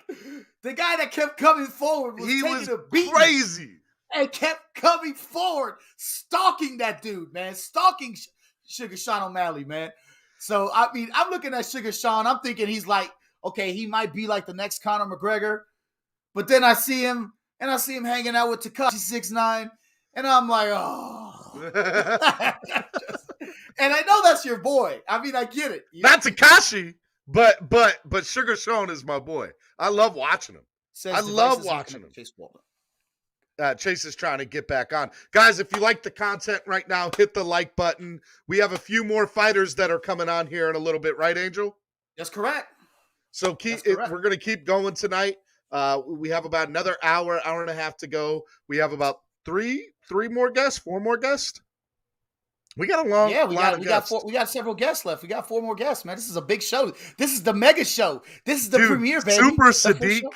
I like that. Killed it. Yeah, he killed it today. He needs to come on more. We need to have him back on. He needs to be a regular. I like him. And I like the difference. I want to get Super Sadiq and Mike back on because I like the difference. With better audio. Boxing and MMA. So you can get the better perspectives. And you know, you got to love it, man. And, you know, shout out to Super Sadiq and Mike, the Professor Fox. So, you know, love having them back on. And we're trying to get Chase back in. To get Chase back on. I think something's wrong on his end with his computer or cell phone. Shout out to Kendra saying, and you're both entertaining. Aww. Thanks for joining us, Kendra. Shout out to Kendra. I've known Kendra for a long time, man. Back to the semi-pro football days, you know. So, yeah, she was the manager for the Winchester Tigers back in the day. So it was great seeing her come out and be a part of the show. Hey, so I don't know if you saw the intro that I made for you. It had you as a fighter 7 years ago. I know. I found video on YouTube. Where'd you find that? Did you know it was there? No, I thought I took all the videos out of me fighting, so my opponents. Well, you did lose in the fight. I'm just gonna put that out there. Yeah, you did lose. Yeah, I did lose that fight. But I did that fight. I actually got poked in the eye, so it was what it was. You look good. You look ripped. Yeah, I was a little dude, man. 150. Well, actually, that was a catchweight fight, so I fought at 165. So yeah, waiting at 166, I get the pound. So while we're waiting for our next guest to come on, as well as seeing if we can get Chase back on, let me ask you. Chase back on here. Let me ask you a question. What is the biggest misconception that people have about fighters? Ooh, that's a loaded question, my friend. It is, because I mean, look, people say the biggest misconception I'm going to say is that they think that fighters are stupid or uneducated or just have no, we're just animals and we go out there and we just want to fight and beat the shit out of each other. But that's actually that's the furthest thing from it. It's when you sit there and it's a chess match when you're fighting. And that's how we look at it. And our next couple guests will prove otherwise. They're brilliant people. I mean, Miranda Maverick, I still believe she's like working on her master's or something. Colton Smith has been at the highest level in the armed forces. So I mean, a lot of these guys, you know, Chase is an incredible artist. You know, a lot of people think that that fighters are just dumb animals, and it's the furthest thing from the truth. AB wants me to ask you, Stephen, ask Angel top 3 MMA fighters and boxers pound for pound. Ooh, that's a great question, AB. Well, I'm going to tell you my top 3. Okay, so I've always been, and I'll start with boxing. You know, I grew up in around the 80s boxers, and you had some of the best boxers ever in the history of boxing, man. Ever in the history of boxing. You know, you got the Roberto Durans, the Hector Camachos, the Sugar Ray Leonards, and the Marvin Haglers, and all those guys, man. And every one of those guys are probably some of my favorite boxers on the planet. And then you got a killer name like Mike Tyson and Evander Holyfield and Lennox Lewis in the heavyweight division. Those guys were, you know, legends, man. You got to love those dudes, man. And prior to that, the greatest of all time, Muhammad Ali. You know, shout out to the Ali family and stuff. So, yeah, I mean, those are some of my favorite boxers. Now, mixed martial arts, you can't go wrong with the GOAT, Anderson Silva. You know, John Jones, you got to show respect to John Jones. He's the GOAT. He is the current GOAT, you know, at the light heavyweight division. And then you have guys that are, you know, I mean, GSP. How can you not count GSP up there? GSP is definitely up there. Khabib Nurmagomedov. I mean, nobody's ever beaten that guy. I think we got Chase back. Let's get him back on here. There he is. Sorry about that, boys. Sorry about that. No worries. Couple technical difficulties. Where were we? You were saying how awesome this show was and how you want to come on again and again and again. I was saying that because I'm having a good time and I would like to come on again and again and again. I'd love to have you, man. So Chase, a lot of people don't know that you played a little guitar and was and is an artist. Like you're a painter. So yeah. I played a little bit of heavy metal back in high school. I was a bass guitar player. Yeah, right now you can't tell, but definitely used to have the mohawk for a long time. I am also a performance artist. I work with a group called the Aethernauts. It's a 4-person group. Me and 3 other artists that we do large-scale paintings in front of a crowd over X amount of hours at a time. So we'll perform at music festivals. We'll perform at art shows. We do anything from, 20 inches by 30 inches to 8 foot by 4 foot. So that's a real fun passion project I have on the side with some extremely talented artists that I'm really lucky to work with. So what got you into being an artist? What made you want to become an artist per se? and a fighter, because now you're 2 completely different genres, but you're equally skilled at both. So my question is, what made you want to do one or the other? Well, let's start with the artistry. So for me, I've been a competitive martial artist since I was 8 years old. Really? And I was young? Yeah, man, I started real young, and it was always the goal to fight. It was always the goal to compete. But I got to a point somewhere in my mid-20s where training wasn't quite doing it for me as far as getting out that creative aspect or that creative itch. You know what I mean? Training was getting harder and harder and harder. Fights and more fights were coming around. I needed something else besides martial arts to bide my time with. You know what I mean? My passion had become my job, working in the gym, getting paid to fight and doing everything. I needed something else to do besides fight. And abstract art was always one of those things that I would look at and be like, man, if you just told me how the guy did this, I could reverse engineer it and I could do this shit myself, no questions asked. But nobody had ever taught me, or nor had I really, aspired to go for any lessons. So I needed to find a way to teach myself. And with the help of some outside agents, if you will, I was able to have success in that. And then after that, the success grew. And for a time, when I was living in Northern Virginia, I was actually a full-time artist, as my full-time gig is making money. So that was pretty cool. That's Angel, awesome. we have another guest backstage, just so you know. Yeah, and this is we're gonna bring him on here in a second, but before we bring him on and we get into this, let's talk. We're gonna share. Well, we're gonna see where we promote the page a little bit. We want to get everybody to come on and share, continue to share and subscribe, guys. We're up to 16 likes, 17 now. Let's keep it going. We're trying to get to 30, hopefully by the end of the night, with as many people as we got on this show. We got some great fighters coming on.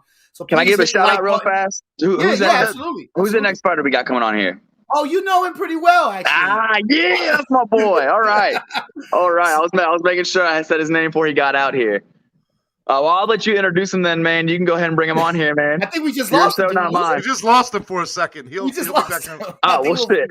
I think we just lost him. So hopefully he'll come back on. I mean, that's the idea. I'd like to hope he would. But until we get him back, one of the big focuses that we've had here at Grindstone is we've been working with Reggie Barnett Jr., a.k.a. Educated Hands. There he is right now, my main man. There he is. We got Reggie, My bad, Educated, Eaz-E, Educated Hands, Barnett Jr. God, that's a long name. Right. It's just easy. It's just easy. Not just easy. Just easy. Not Eaz-E. Read it again. It says Eaz-E. There you go. I'm picking up what you're putting down, Reggie. I got you, my guy. Reggie, we're glad to have you on the show, man. So thanks, y'all. I literally just got done training. Let me go cut off the speaker. Practice runs till 9. So this was my 3rd time in the gym today. I was here at 5:30 this morning. I was back here from noon to 2. Yeah. We was with you shooting in the gym? Were you? Y'all stupid. Y'all stupid. You weren't with me shooting in the gym? Well, yes, we were. We had the show right here with you in the gym. Word.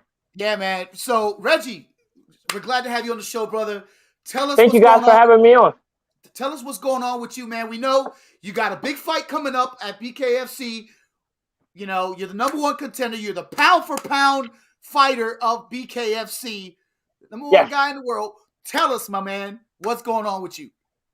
Nothing, man. Just, putting the final touches on some things here at my home gym. And then Chase knows I'll be over there tomorrow night so we can finish crafting and working on everything that we've been working over on at Grindstone.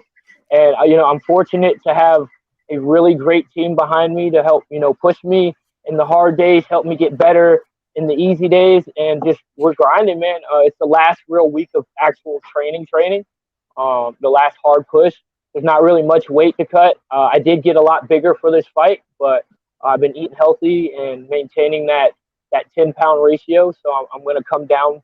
Normally I'm walking around like 140 before the fight, but now we put on some weight. We put on some size. Tom over there at Grindstone gave me some great strength and conditioning workouts and exercises to do when I'm there and, when I'm at my home gym. So we're just getting ready. A lot of people don't know, but you actually train with Chase the Weapon Walden from time to time, right? You guys are he's part of your camp and all that stuff, right? You guys help. Yeah, Chase is one of my main coaches, awesome. So it's my dad, Brandon, and Chase and Tom are my 4 coaches. And it's because of Chase, I tell everybody all the time that we took the bare knuckle game to the next level. Every time I've came out, we have brought something new to the sport. We have upped the ante, and then you see people trying to come out and imitate. And that's what it's about. We've been innovating in this sport. And that all is me and Chase's great minds put together. So you put educated hands with a weapon. And that's exactly awesome, what we've been doing. And that's what it's about, guys. Two fighters from 2 different gyms just coming together and helping each other get to that highest level. We just saw Stephen just put it up there. I'll put it back up. BKFC 20, Bedford versus Barnett, the main event, August 20th. So yeah, man, we're excited. Tell us what you've been working on and what's next, for you. What are you doing to get ready for this fight? Well, we know, first of all, Johnny was definitely the bigger, stronger man in the last fight. I don't believe that anymore in my heart at all. I know that I have gotten bigger, my heart, muscle-wise, and then just mentally-wise. Everything has grown. And so that was the main focus initially.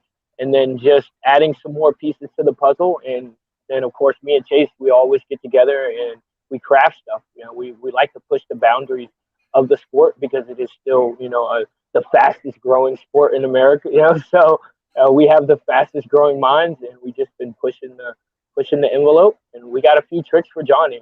We know how he likes to fight. Oh, we got a couple tricks. Yeah, we got quite a few tricks. That's awesome. No, man. Reggie's one of the hardest working man in combat sports, and it's something I really look up to him about. Not only does he work his ass off in his own gym, but like I was saying earlier, he's on that page with me, hustling every single day, grinding. He's got a family, 2 beautiful kids that he's taking care of, and on top of that, whenever he's in here at my gym, you can see him, man. It's admirable. You know, he can catch himself with his hands down. Reggie, get your fucking hands up. And he's yelling at himself. And the guy who's losing inside the gym is the guy who thinks he's doing great. And the guy who's winning is the guy who's doing everything he's supposed to do. And he still doesn't think he's doing enough. And that's Reggie Barnett Jr. right there. That's that man you're looking at.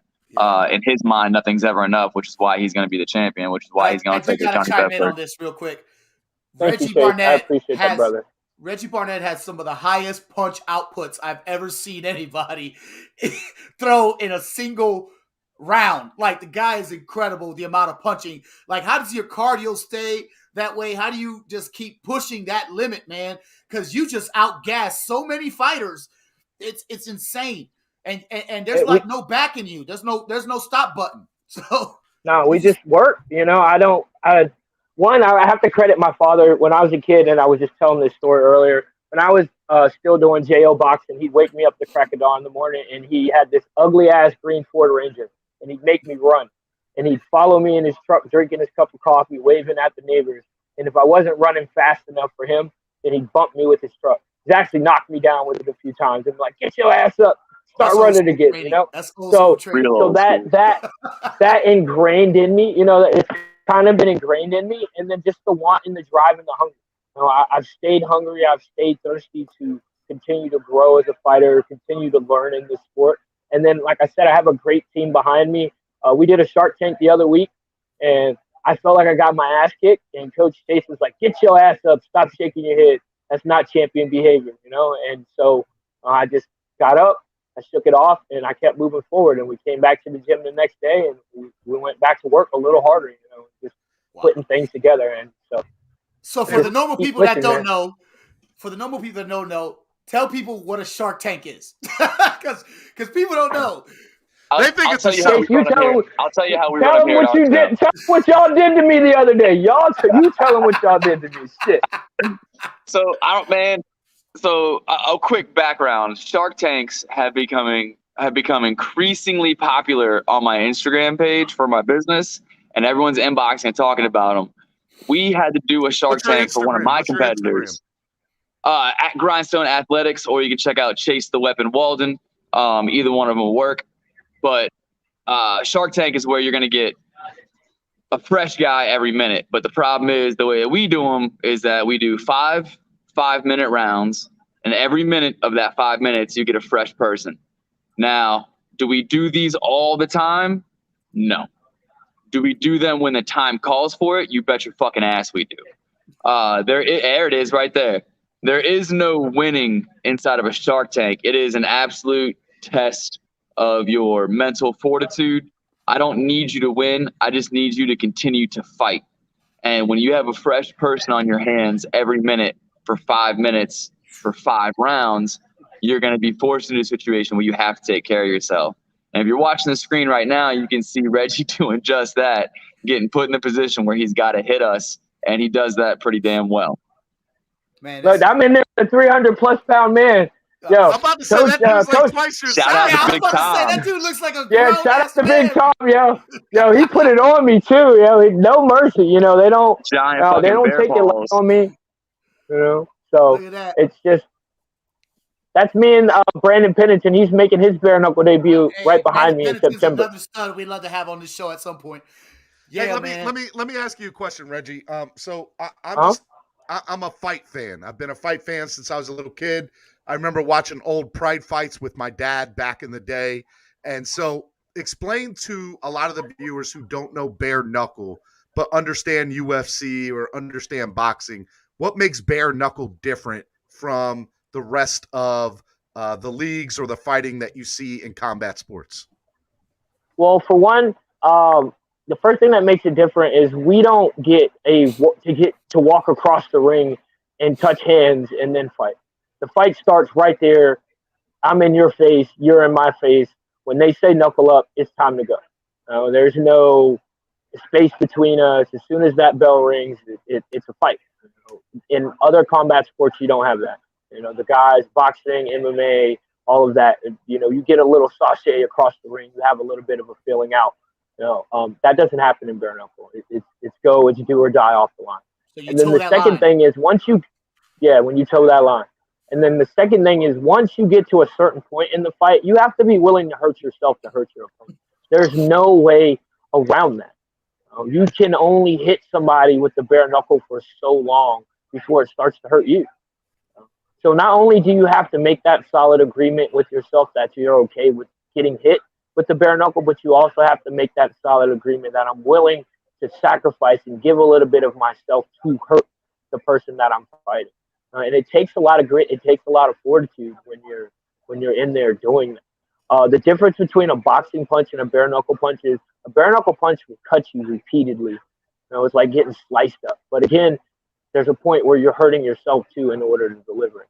A boxing punch, it pierces your soul, and somebody can do it over and over and over again because they do have, padded gloves on. In MMA, if you're tired of getting punched, if you're tired of getting kicked, just grab his ass and take him to the mat.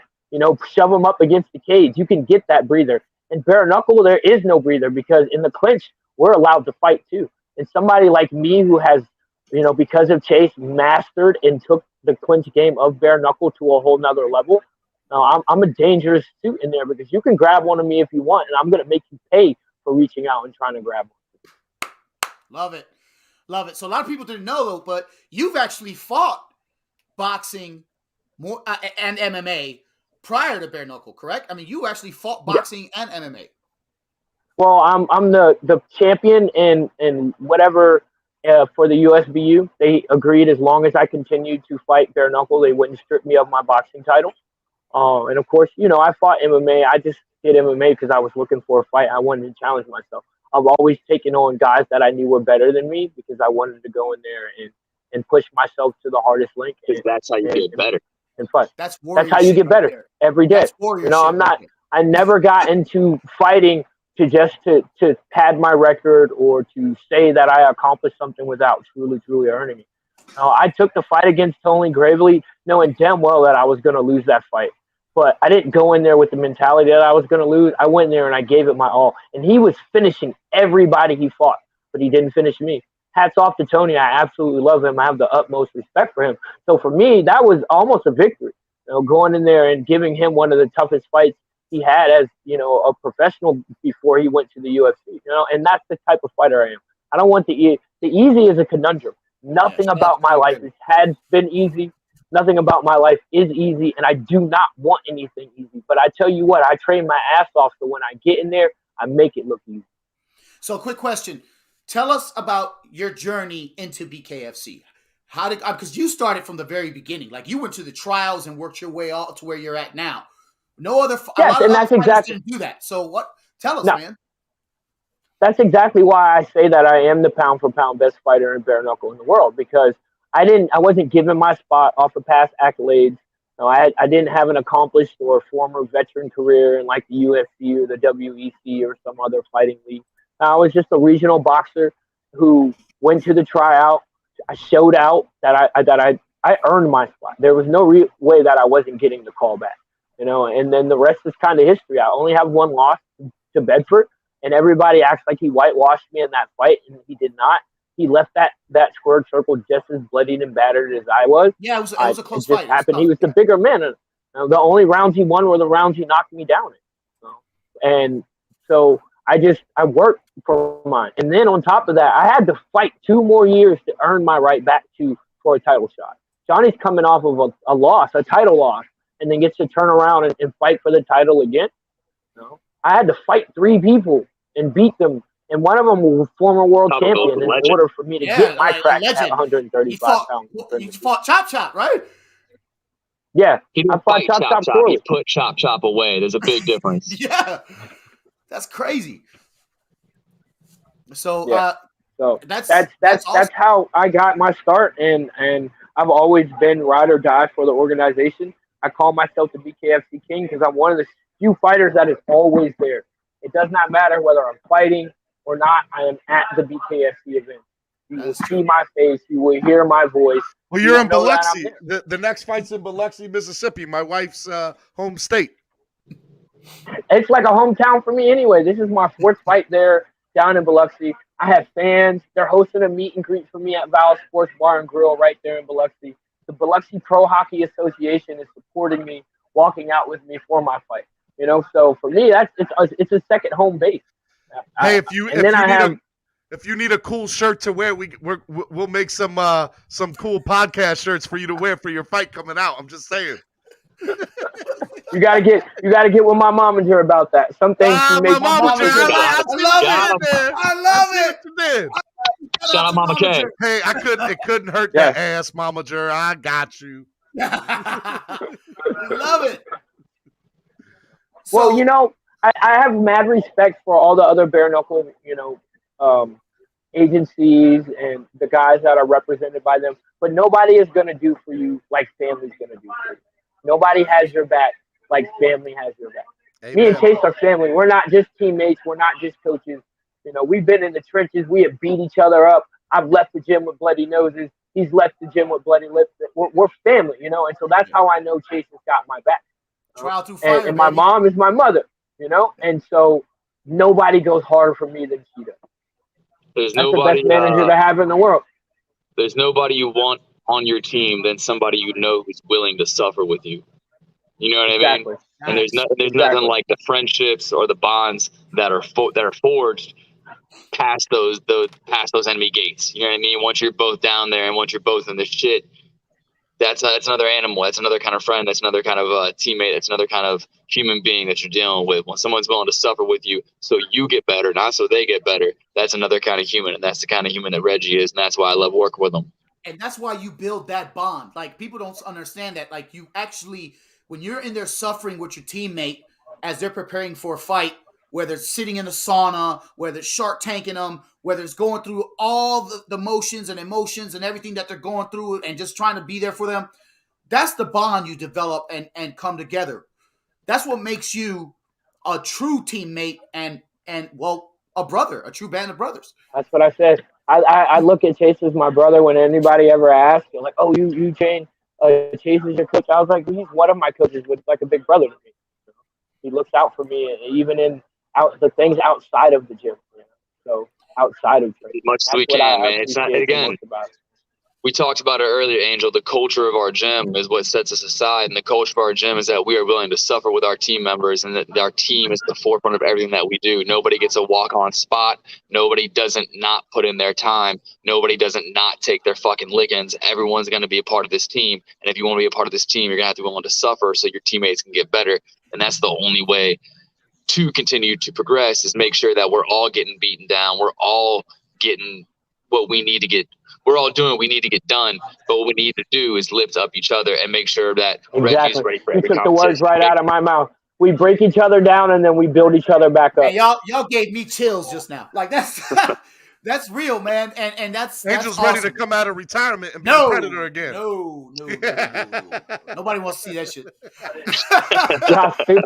Y'all stupid. Nobody wants to see that shit. Hey, Reggie, let me ask you this last question about BKFC because I have always admired, just personally from trying to create a podcast network here has always been a big thing for me.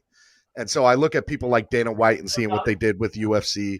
I'm looking at BKFC and I feel like they're on the brink of something huge. I think they have something here that nobody else has. What's going to make you more because I think they have the biggest star, Reggie Barnett Jr. on their roster. You know what I'm saying? So they're only going to get bigger. But let me let you finish. I'm sorry. Let's go. What is it going to take to get BKFC on the national map? Like I feel like they're there and they're ready to trek across that hill. Guys like me, you can keep pulling in. And no disrespect to Dave Feldman, no disrespect to the other fighters, but it takes guys like me who are truly born out of the sport. You know, that's what people want to see. You know, I love and I respect the other fighters who have came in from other leagues and, you know, fought and did their thing. But you need real fighters like me who have came up the hard way, that are born in the stars in the event, that people can get behind. I don't know if anybody has heard my story and what I've gone through. I came from absolutely hopeless, where I didn't think I was going to be anything in life. You know, nothing at all. I was just a wasteful drug. And I tell people that fighting saved my life, but the BKFC changed my life. That's what they need, is stars. Like, I have nothing against Jared Grant. He's a great fighter, and I'm excited to see him grow because he came out of nowhere. He's growing in the sport. That's how the nation gets behind it. That's what the UFC did. They built their stars. You know? I'm going to tell you right opposed now. to going and pulling them from other places, they built their stars. So as long as they continue to build stars, then that's what it is. My bad, Chase. Go ahead, brother. No, I'm cutting you off, man. You're good. But what I am going to say is that I've been to a lot of high-end events. I've been a part of a lot of high-end events. I've been behind the scenes at Shogun fights, UFC, Glory, Lion fight, you name it. I've been across all the stages. And the one thing that stands out to me about Reggie is that it doesn't matter if he's fighting that night or if he's not fighting that night. At every goddamn event, he's out there shaking hands, getting real personable with every fucking fan that he can. Every kid that wants a picture gets a picture. Everybody who has a question, everybody says, where'd you get all those medals? Everybody who has, well, what? I don't care what stereotypical stupid question and what made you want to be a fighter? What would you? Every question is answered. Every picture is taken. And I have come across countless superstars who won't take that kind of time for the people. So if you want to know what's going to grow combat sports across the board, it's athletes like Reggie Barnett Jr. who take the time to be a part of the fans, to be a part of the sport, not just the highlight inside the ring where you're going to see him on TV and you're going to see him when the lights are shining. When the lights aren't shining, he's doing all the work he can do to make the fans a part of everything. And if we're not here for the fans, what are we here for? Because they're the ones that pay our fucking bills. That's why I'm the people's champ, bro. I'm a fan. That's why I'm the people's champ. I'm here for the people, you know, and I'm a voice for the. Reggie, you better make sure that check don't bounce when you pay Chase to say that. I'm just saying. Better make sure that thing clears. I know he's gonna go in there and put in work and represent VA combat sports all day. I'm not even worried about that. That guy's gonna go out there and do the thing. So yeah, I mean, more power to you, Reggie, man. I salute you, brother. I'm glad that you're seeking. But there is one little controversy I do want to bring up. What's up with that dude running away from you, man? What's up with that dude running away from you, bro? You know, that. Who's that? That. I have no idea who you're talking about. Yes. Look, I have no idea who you're talking about. That's the energy I'm on, and that's the energy I'm keeping.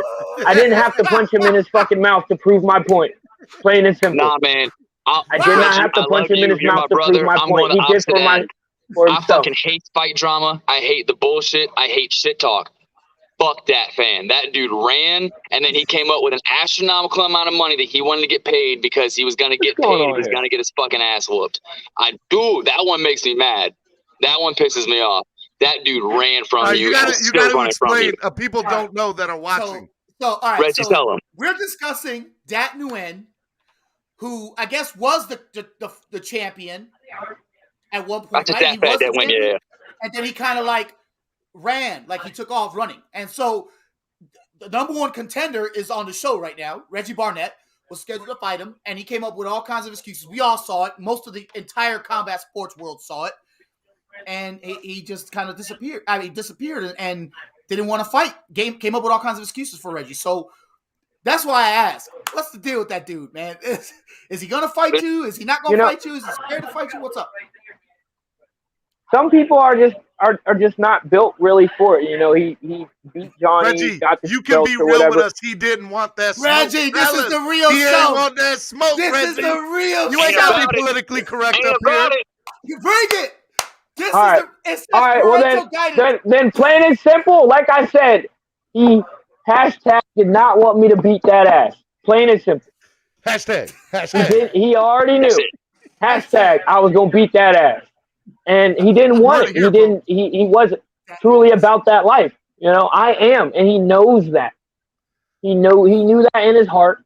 So he did everything that he can to circumvent himself around taking that ass whooping. And that's just the end of it. And I'm cool with that because I didn't have to put my life on the line to prove what I already told everybody, that he's a coward. And he has to live with that. I told him that if you did not fight me, it didn't matter whether it was bare knuckle boxing, MMA, kick, it doesn't matter. If you did not fight me before you retire from combat sports, then you have to live the fact that in your heart and to the world, you are a fucking coward. And Was plain he and not simple, stripped out of the organization? jumping out of the Wasn't he league, kicked out for that? he jumped out of the league just so he didn't have to fight me, and then begged to come back in, and now he's moving to a different weight class. All right? Wow.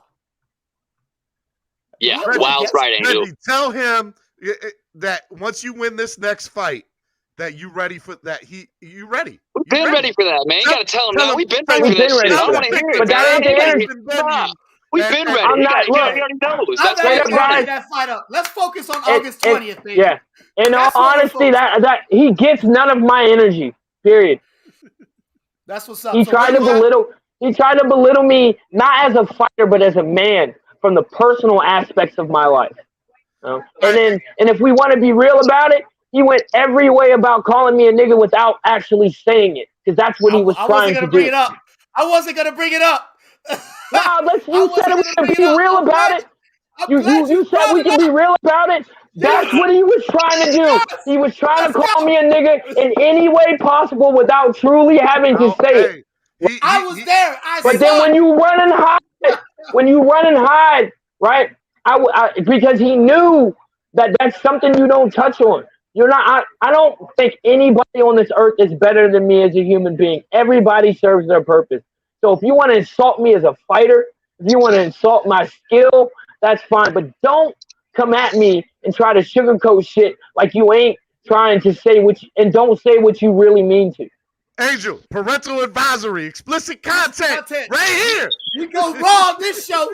We go raw on this show. You gotta say what you feel. This is what it's about. Reggie, when you win the fight, That's really what it was. hey, So, hey, Reggie. All right, real but quick. I don't even care. It's water under the bridge. I have bigger and better fish to fry. Hey, Speaking Reggie, of, promote your next fight, man. promote this fight. So, August 20th, next Friday, not this Friday, the following Friday, me and Johnny Bedford will run it back for the 135-pound championship. And I just found out also that we will be fighting for the World Diamond Police Gazette belt. But then again, like I said, my purpose is different. I came into this league to change myself, to change my life, and to inspire other people to do the same thing. Because I came from absolutely nothing, and God has raised me to a point in my life where I can be a voice for people who don't have the opportunities that I have, that I can go and pull some kids off the fence that I was on before they go to the wayward side and have to go through the bullshit that I went through. That in itself is why this fight is more important than any fucking belt they could put up. And that in itself is why I'm going to go out there next weekend and beat the bricks off of Johnny Bedford. Not just for me. That's what I'm talking about. You guys, if you guys want to see the but fight, for the position that I have raised in my life. If you have not already downloaded it, download the BKTV app. You can catch it on there. If you're in the Mississippi, Biloxi area, I suggest you go ahead and get you a ticket because they are selling out fast. It's going to be a hell of an event. The card is completely stacked. Learn today. There are some other great fighters on there. And I'm super, super excited to be a headliner. From being nothing to being a headliner in front of the entire world. That's what it's about, inspiring other people. The belts and all that shit is icing on the cake, yo. I can't wait to have you on as champion next time you come on, my guy. Damn right. Thank you guys so much for having me on. Thank you, really, Reggie. really appreciate it. Appreciate you guys, man. Thank you, Chase. I appreciate it. Thank you guys for having me, man. I'm be here anytime you want to talk. Oh yeah, tell people where they can find you real quick. Tell people where they can find you. Okay. And so of course you can find me on Instagram _Eaz_E.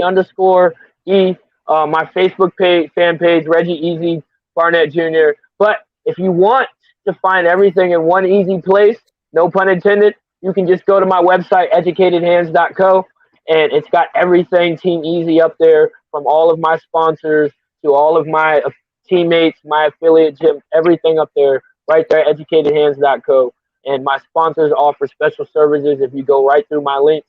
So definitely, and millions.co We dropping the new shirts tomorrow. We got limited edition championship fight shirts. See, So he y'all already make got sure shirts. that That's y'all. what I it need is. He shirts. already wearing the shirt. I need shirts. We need shirts then. That's I what got we need. y'all.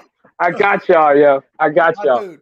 I got y'all. I have some Hey. great sponsors, and of course, me, 757, and Grindstone Athletics. We change the game every time we go out there. So y'all do not want to miss this fight because we about to up the ante one more time. Oh, I'm gonna have it on my Push big the screen line, TV. push the envelope every fight. We intend on doing the same thing this fight. Let's go. I love Reggie it. and Chase, thank you guys, man. Hey We Chase, appreciate it. tell everybody where they can find you, man, real quick. You guys find me on Instagram, Chase the Weapon Walden. Everything's separated by underscores, or you can find us on my business page, Grindstone Athletics. If you want to check us out online, you can go to grindstoneathleticsvb.com. Check us out. Everything, all of our social media is linked on that website. Be sure to like, subscribe, follow. You can also check us out on YouTube at Grindstone Athletics or Chase the Weapon Walden, either one. Thank you guys for coming on to the inaugural show. I'm honored and blessed to have you both on. Thank you for coming on, my guys. All right, we still got 2 more people, right? Yeah, I think we got one right now. Let's bring him on. The former there he is. Ultimate Fighting Champion, There he Colton is. Smith, baby. What Ladies is and that? gentlemen, we got Colton Smith in the building. What's up, Colton? As I spit on my mic, man. How you guys doing? Dude, I'm a huge fan. Huge fan. What's up, man? Hey man, not a whole lot. Just got done training. That's why I look a little beat up. Just got done training and got right home to jump on with you guys. Well, That's thank you awesome, for coming man. on, man. Thanks I'm for super coming on, excited. man. Angel, I'm going to ask the first question. Get out of Hey, here. go ahead, Look, brother. man, Go ahead. Go I for love it. The Ultimate Fighter. It is my favorite show, one of my favorite shows, man. Just start from the beginning. What was that experience like? And then winning it. Yeah, it was an amazing experience. It was very early on in my career. I only had a handful of fights at that time. Man, it was humbling, very humbling to get that opportunity. And then, as the show progressed and, my confidence kind of rose and I realized, hey, I can hang with these guys. I belong. And then, obviously my experience was different than a lot of guys in the show because I won the show. I say it a lot when I talk about the Ultimate Fighter and my experience on the Ultimate Fighter. But if it wasn't for, I think, my military background and stuff like that, I wouldn't have been as equipped to handle, being away from my life, being away from, my norm, my training, where I come from, what I do day to day. And I think that the military definitely set me up for success in that realm. And as the fights progressed, I watched these grown men break. I watched these best fighters in the world, these freak athletes. I watched them mentally break. And because of my lack of, it was almost like ignorance was bliss for me. I only had a handful of fights. They had 20, 30, 40 fights. I'm fighting dudes with 20, 30, 40 fights. Been fighting pro for 10 years. I was only pro for, a year and some change at the time. So, amazing experience for me. I think experiences are going to differ depending on who you're asking that during my season, especially. Would I do it again? Absolutely in a heartbeat. Wouldn't change a thing about the timing or anything that I went through. And man, it was a great experience and something that I'll always cherish. And the guys that I was in the house with always cherish, minus a couple of them. I was about to say minus a couple. I was getting ready to say something, but go ahead. Go ahead, Angel. Hey, so some people don't know, and a lot of people do, but as you know, Colton Smith is a U.S. Army soldier. Am I correct? Sapper, correct? I believe that's what it is. Yeah, Ranger Sapper qualified Ranger infantryman. Sapper, yeah. Still active duty. Still active duty, and has served overseas for us in defense of this great nation of ours. So big shout out to you for that. All while competing. All while competing. So, man, dude, tell people how hard that it actually is and what you got out of it. Yeah, I think that even people in the service might have some preconceived notions that I got some preferential treatment when it comes to my ability to compete at the highest level of our sport. I did not. If anything, probably the opposite. So I think that's something that fueled me as well, knowing that I'm fighting against guys that's their full-time job. That they do. They fight full-time. My full-time job is to be, a soldier, a leader. And so they gave me some fuel to want to test myself against, the best in the world in the cage. I mean, you look at who I fought. I've only lost to fellow UFC guys and fighting, guys like middleweight champion of the world or former middleweight champion of the world, Robert Whitaker, and Michael Chiesa and beasts like that, Carlos Diego Ferreira, and guys, that have done amazing things in the sport after we fought, before we fought. And, it's one of those things I'm going to look back on and always cherish. I'm not done yet. I'm still getting after business as a soldier and as a fighter, as a coach, with him and everything else. So I'll continue that on until, it's time for me to step down and let the next generation take over. I mean, I don't know if you've noticed, but your boy. I saw. That's the first thing. Enlisted 9, baby. Hey, I'm just putting that out there. Shout out to you and Dan O'Brien. Hey, I know y'all watching.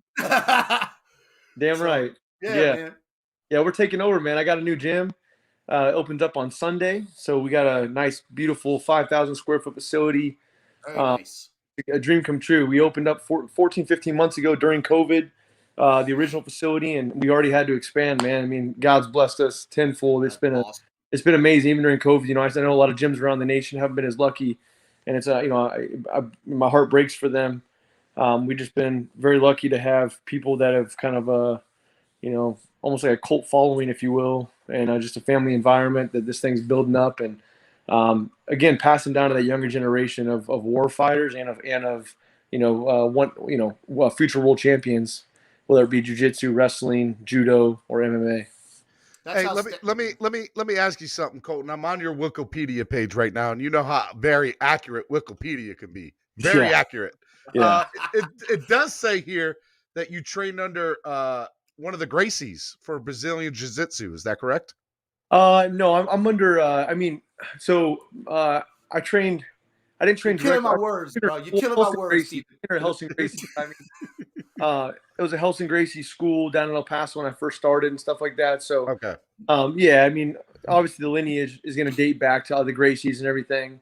I'm under 5th degree black belt, Professor John Valesso Awano, who, comes from a Gracie background.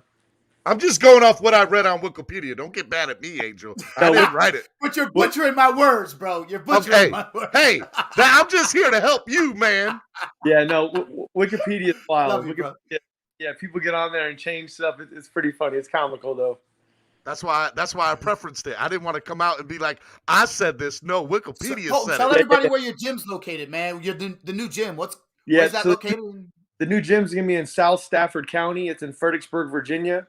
So anybody in Northern Virginia or the area wants to come out next Sunday, 88 Layway Drive, LE-WAY Drive, Fredericksburg, Virginia.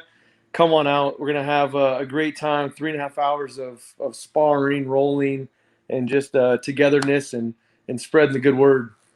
I might have to do a live show from there, man. Brother. What do you think, Stephen D? More than welcome. Hey, man. I might have to do it. I'm going to have to start doing live shows at some of these amazing gyms. We're going to have to work our way down all the way to South Florida. All the way down to South Florida, baby. Yeah, we got people flying in, driving in. It's going to be a bang up time. Yeah, we're excited. So we've had a couple of other people on tonight that also run gyms. And I'll ask the same question that I asked them. What is one of the missed or preconceived notions about running or owning a gym that people don't understand or don't realize? I will say your priorities shift drastically, especially if you're a fighter or you're maybe world champion level grappler, and that's something you still want to do. Owning your gym and doing that, it's a feat in itself. So you have to have people around you. I think people kind of have delusions of grandeur when it comes to thinking they can still be at that level and have a gym that's successful. You can, but you have to have people around you can trust in your stead. When I'm having to be selfish and going and training myself or going up to like Master Lloyd's and training with those guys when I get the opportunity to, somebody has to be at that gym that I can trust, that can run it. And luckily for me, I got a phenomenal business partner. He's one of my high-level brown belts, international competitor in jiu-jitsu. So having someone like that I know when I'm away, he takes over. When he's away, I take over. And that's extremely important. I'd say that's probably very difficult if you don't have that. I said that's probably something that people may not fully grasp. If you want to have a successful business as well as be a successful high-level competitor, you better have a circle around you can trust when you You're only as strong as your weakest link. I get it. Absolutely. And then I want to go back to the Ultimate Fighter just because I'm a big fan of it. Yeah, of course. What was it like training with Nick and Nate Diaz, the Diaz brothers? Because they were part of your coaching staff, if I'm correct, right? Yeah. So they came in. What kind of sucked is the show didn't do good justice to my coaching staff on who they brought in. I had a phenomenal time meeting them. I'll tell you what, when cameras weren't around, Nick and Nate and the Scrap Pack as a whole, they were amazing. They were selfless. They put us through a swim workout. They put us through a bunch of grappling drills, and they really gave us every second that we could take and consume from them. They gave it to us. And then, once cameras came out, or once a production team came out and started bugging them, telling them, hey, your time's up and stuff, they kind of shelled up a little bit and kind of that bravado and persona you might see in the cage. And I think it's genuine. I think that's who they are. I think that, they just don't like the cameras in their face and stuff. They were, man, it was an amazing experience. Rolling with them, sparring with them, them, Gilbert Melendez, Jake Shields, they all came. They were extremely humble, selfless, and helped us, helped all of us. Any questions we had or and we wanted to hard spar, hard roll, they were all about it. And then the very last question I have is about the man, the myth, the legend, Dana White. What was your interactions like with him? What was Dana like? I'll tell you a story about old Uncle Dana. Uncle Dana, I like it. I already like it. I don't need to know no more. I'm good. Oh my God. I'll tell you what, brutally honest. That's what this show's for. He's brutally honest to a fault, Right. He's just, he's the head honcho of the UFC, and I get it. I got a chip on his shoulder. So there I am. It's the last fight in the house. So to find out who's in the finale, and it's me and Mike Ritchie. It's not public knowledge at the time. Obviously, we were, the filming. The first episode was about to air that next day once we flew home. So we had to sign non-disclosures and all that stuff. So we had to keep it quiet. But I had like fresh stitches in my face. I was all cut up. So people knew that I made it pretty far in the tournament, regardless if I told anyone, which I didn't, obviously, at that time. So I'm sitting there at the Palace Station Casino at the restaurant. The Fertitta brothers own Palace Station Casino and Resorts, who are the former UFC owners of Zuffa. And we're sitting there, and Dana has me and Mike Ritchie, my future opponent, for the finale, and at the head of the table, and then all the rest of the 14 cast members are at the table as well. Well, Ritchie gets up, and Dana kind of leans over to me. He's like, "Bro," he's like, "You fucking surprised a lot of people around the world, making it to the finale." And I'm like, "Yeah, thanks, thank you, sir." Whoever shook his hand or whatever. And he's like, "Yeah, you should really be really happy you made it this far." And he kind of was saying it like, you're about to get fucking starched, like He's like, you did a great job. Congratulations getting this far. Yeah. Congratulations getting a silver medal, and I'm like, I was like, you don't think I can beat him? And he's like, oh no, man, you saw what he did to Neil Magny. So he fought Neil Magny in the semis, and he knocked Neil out so bad, a stretcher came in. I remember, I watched that whole season. I'm telling you, dude, I love The Ultimate Fighter. Yeah, they went to like a commercial break because it took so long to get Neil up off the canvas, and he was knocking everyone out. But I lived with this guy for 8 weeks in the house, and I watched how much of a pompous prick he was. He always had his pants down around his ass, hanging out. He's always drinking. I love this show. And he'd like smoke a cigar in the house and be like, "Oh, this was a $100 cigar," and I'm like, "No, he's just kind of a pomp, typical French Canadian fuck, pardon my language, but no, we love it, dude. Go ahead. This is parental advisory. Parental advisory. There was no way he was going to take that from me. He was the best case scenario for me. He knocked everyone out in the house, but you wanted to kick his ass. I did. And other guys in the house, it probably would have been harder to fight because they were good guys. Living with them that long in a mansion in Vegas, you learn a lot about the guys. And more and more I learned about him, I just despised the kind of person he was and what he stood for. And he talked a lot of shit about his. I hope you're on here, Mike Ritchie, listening. He talked crap about his own teammates and stuff, doing steroid use and all kinds of weird stuff like that about some big names in the sport from TriStar. I won't say their names, but he would straight up just trash his own team. So just know what kind of person he was. It was very easy for me to go out there and do what I did and ruin his dreams. So when you win the fight, what does Dana say? What is his reaction? Well, I'll tell you this. I had buddies. I had a lot of buddies because again, I couldn't tell anybody till about a week out that hey, I'm in the finale. So I had a bunch of buddies I deployed with, and they flew into Vegas. Well, they didn't have a plan. They had nowhere to stay, you know. So luckily, because I was the co-main event for the evening. I got extra hotel rooms and stuff like that. So I had like 15 dudes sleeping in one hotel room. My manager has the other hotel room, then I have my hotel room, and these guys, I'm about to walk down to make my walk to the cage, and one of my buddies comes out and he's drunk as a skunk, guy I deployed with, and he tells me he threw like 5 G's down on me. I was like a 3.5 to 1 underdog. I was a huge underdog for that fight. And he tells me right before I make the walk down, I'm at the what a real friend. He tells me this shit. Talk about pressure. Don't you lose that money for me, bro. I got enough pressure, man. And now, luckily, he did well. But no, Dana was extremely surprised in the back for sure.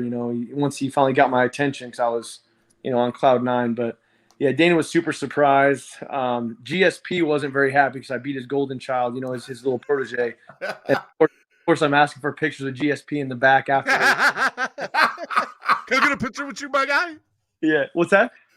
Can I get a... No, I did. Yeah, I was like, hey, man, I'm really sorry. Can I get a picture with you? I love it. Yeah, I love it. Good photos of me and Dana. But I'll tell you what, Dana treated me very well when I was in the UFC. I didn't know you could say no to a fight. Again, I was a little ignorant. So anytime the UFC would call me and be like, hey, we got a opponent for you, blah, blah, I didn't know you could be like, maybe in a few months, or like maybe I should pick someone else. And I don't think I would have anyways. Hindsight's 2020, but I still think I would have been like, nah, give me someone easier, or like give me a few months to get better at. You would have been more strategic though in your career. I probably would have been like, fuck it, like, let's run it, But that again, that's, I don't know, like the warrior in me. I don't know, man. I could be a thumb wrestling contest right now. Someone busts through my door and says, best 2 out of 3. Let's go. Let's do it. That shit's on ESPN now, bro. That makes money too. Just a competitor in me. But so I think Dana took care of me because of that. I got locker room bonuses, and he treated me well when I was in the UFC. And so I'm not like a lot of the fighters who's going to trash the UFC. There's some issues with it.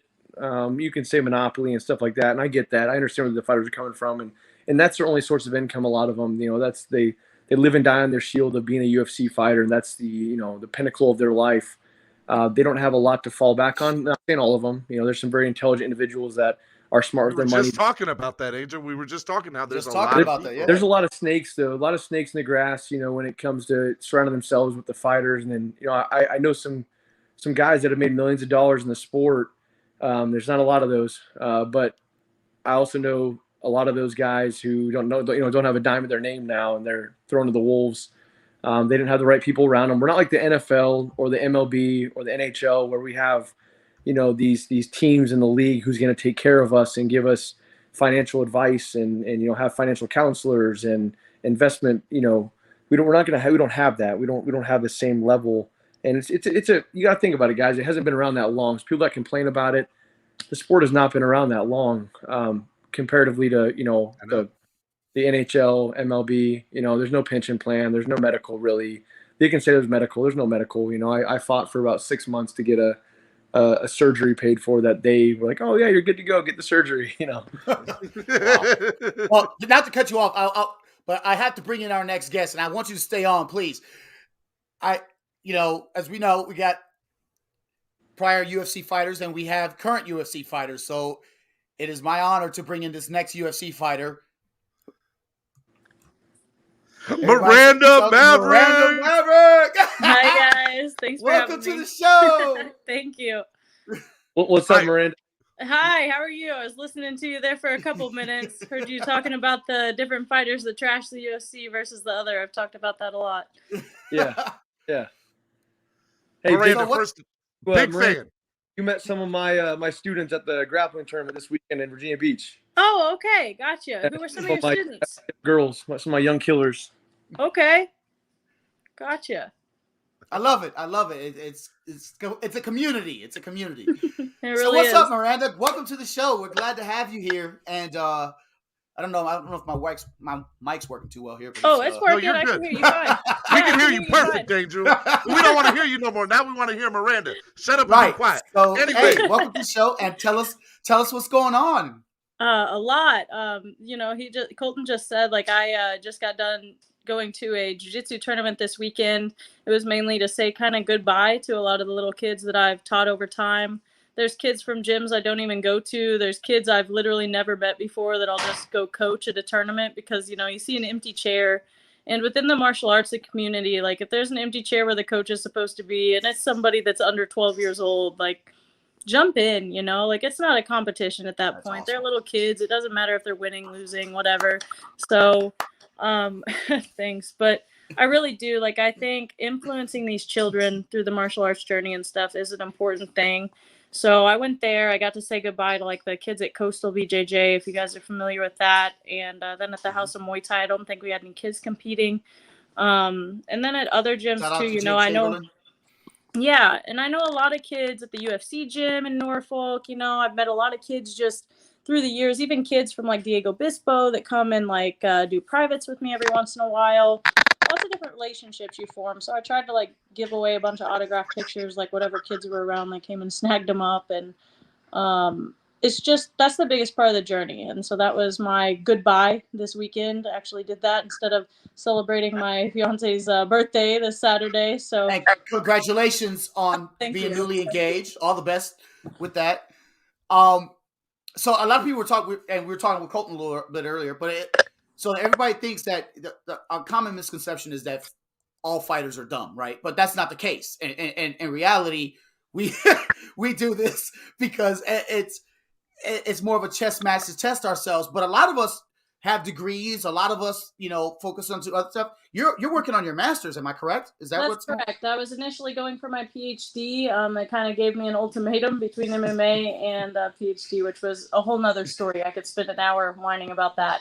But yes, I will have my master's in the next semester. That's outstanding. Congratulations. What's your major? Industrial psychology. So it's basically business psychology. We focus on people analytics, leadership development, employee well-being and development, training, and then talent acquisition. So, like, if you're looking for a good employee, I'm the one that finds them. I'm the one that tests to figure out how to get those. That's awesome. Thanks. So how did you end up doing UFC? How did you end up doing MMA? Because those things, I'll be honest, I know it's a common misconception, but they don't sound like they go together. Okay. Right. A lot of people, say that. Like, it's kind of like that conception of a lot of fighters are dumb. There are a lot of fighters. I didn't say that, Miranda. No, okay, I love you. I just didn't so say you know, that. I'm a huge fan. It is a You got cheated out in your last fight. That's all I'm going to say about that. We're not going to go there, but we'll go there. We'll go there in a minute. Let's go. I hope we do. But yeah, like, a lot of fighters only have fighting. A lot of fighters, that's not their dream necessarily, but they were like, I was born to fight. Like, this is all I can do. This is my talent. Like, whatever the case may be. And I feel like not bad for those people, but it is a different way of having a lifestyle into fighting. Like I've always said, I have a different fire under my butt when I go into a fight. It's not necessarily out of desperation. If any of you have watched my dad's interview that we had with Anatomy of a Fighter, like everybody loved that quote he said of, you either get successful through desperation or inspiration. And my dad told me that my entire life. And I didn't live a desperate childhood. I didn't starve. I didn't have miserable days. Like, I worked hard, no doubt. Like, I worked hard on the farm and have good work ethic, but we weren't needing anything ever, And so a lot of mine was out of inspiration, out of seeing what I could reach, the potential that people in general can reach for themselves and choose not to most of the time, And so this MMA is more of like a dream. I have a safety net if I need it. And therefore I go in, and when I fight, I don't have to worry about losing, I guess you would say, as much as other fighters do. Like, a lot of fighters go into fight and try not to lose. And I try to go in there to win. Colton, what are your thoughts on that aspect? Yeah. So probably different walks of life, but having the ability to know that I can fight because I want to fight, not because I have to fight. That's extremely important to me, and it's been important to me. I've been a soldier for 16 years. I've only been fighting for, 12 12 or 13 of those, or 14 years maybe. So it's important to me to know at the end of the day, what comes first is going to be my career, and then my business is going to, as far as occupational goes, obviously my kids and something that's going to come first. But it's important for me to kind of realize, rationalize that in my mind, and just like she said, something very important. She said that fighters, if you're listening, people do go in there and they fight not to lose. There's a huge difference between fighting not to lose and fighting to win. There's an absolute huge difference with that. And not having the stress of like, man, I have to win this fight to get my win bonus, to hopefully pay the tax man, and hopefully, I'm able to go to the next camp, fund the next camp for my next fight. That's a horrible way to live. And it's a reality for a lot of people. You got to think about it. You look at your taxes, right? You got like 31% going to the IRS. You got 10% at least going to your coaches, 10% going to your manager. Right there, 51% right off the top is gone. 49% left for you to eat, for you to train, for you to drive, for you to live day to day. And that's why there are fighters that are living below the poverty line, because they start and they just grind to get to that UFC level, to get to that, hopefully main card level, and make that good payday. But they're not realizing how much of that money's gone right off the top if you're training the way you should, if you're preparing yourself the way you should. So having a skill set outside of the UFC, or if you're a personality that can coach, if you're somebody that is inspirational, not just because you're a UFC fighter, but because you have the ability to articulate the techniques you utilize to your younger generation, like Miranda does with the children. I think that that's extremely important.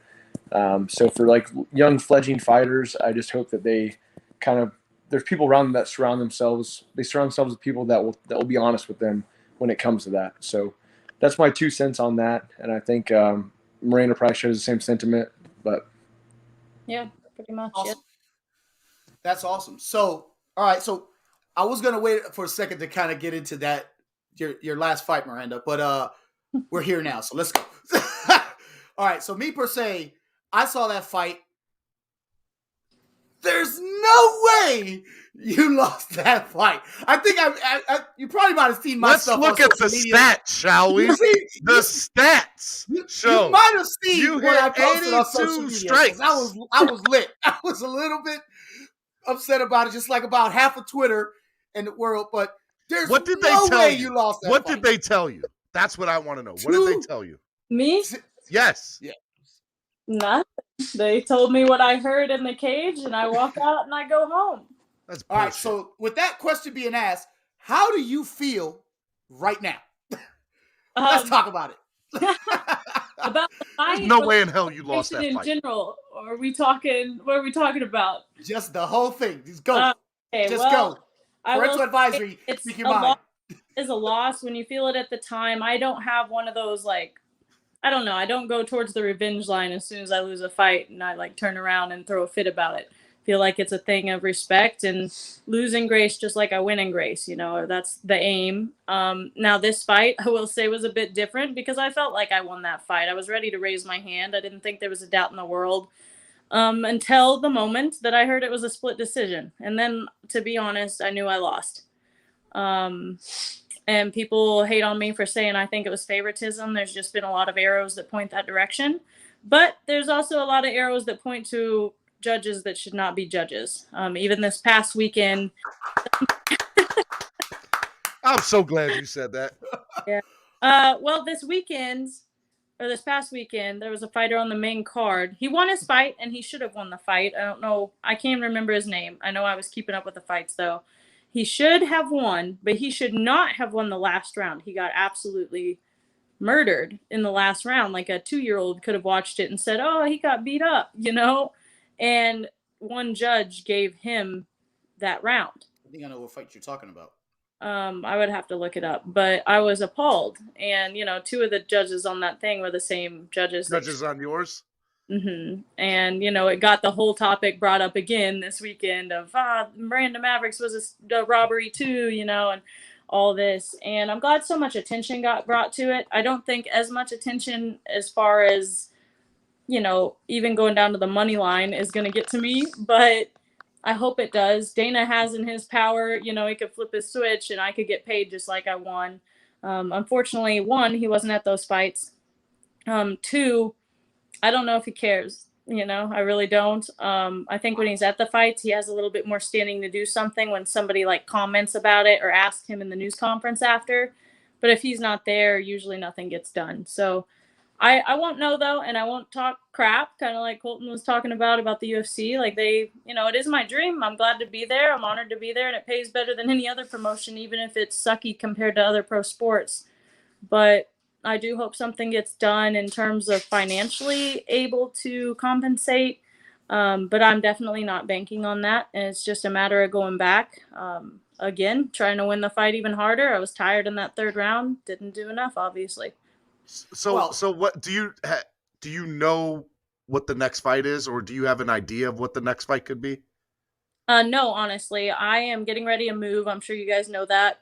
To Denver and training with Team Elevation out there. So I want to get settled in with that team, figure out what I want as my coaches, and get to where I'm comfortable training with them before I take. So you're hitting the reset button. You're hitting the reset button on your career. Yeah, basically. I don't know if you'd say reset. I don't want to make it sound bad to my gym that I'm at now, right? It's not a reset in terms of. It's just a growth. It's a growth. Right. It's not I need to restart because this is shitty or I'm at camp. It's I need to keep going and keep growing. I need to find a place that has MMA training partners for me, not Muay Thai and BJJ partners. I need to find people that have somebody my size. My smallest training partner is a 165-pound man that trains with me regularly and gives me a challenge. That's just not. I need something closer in weight. I need a female to be able to train with for jiu-jitsu. Like, it was great having girls come down during this last camp, like Jillian Robertson, Deanna Bennett. Thank you. Shout out to them.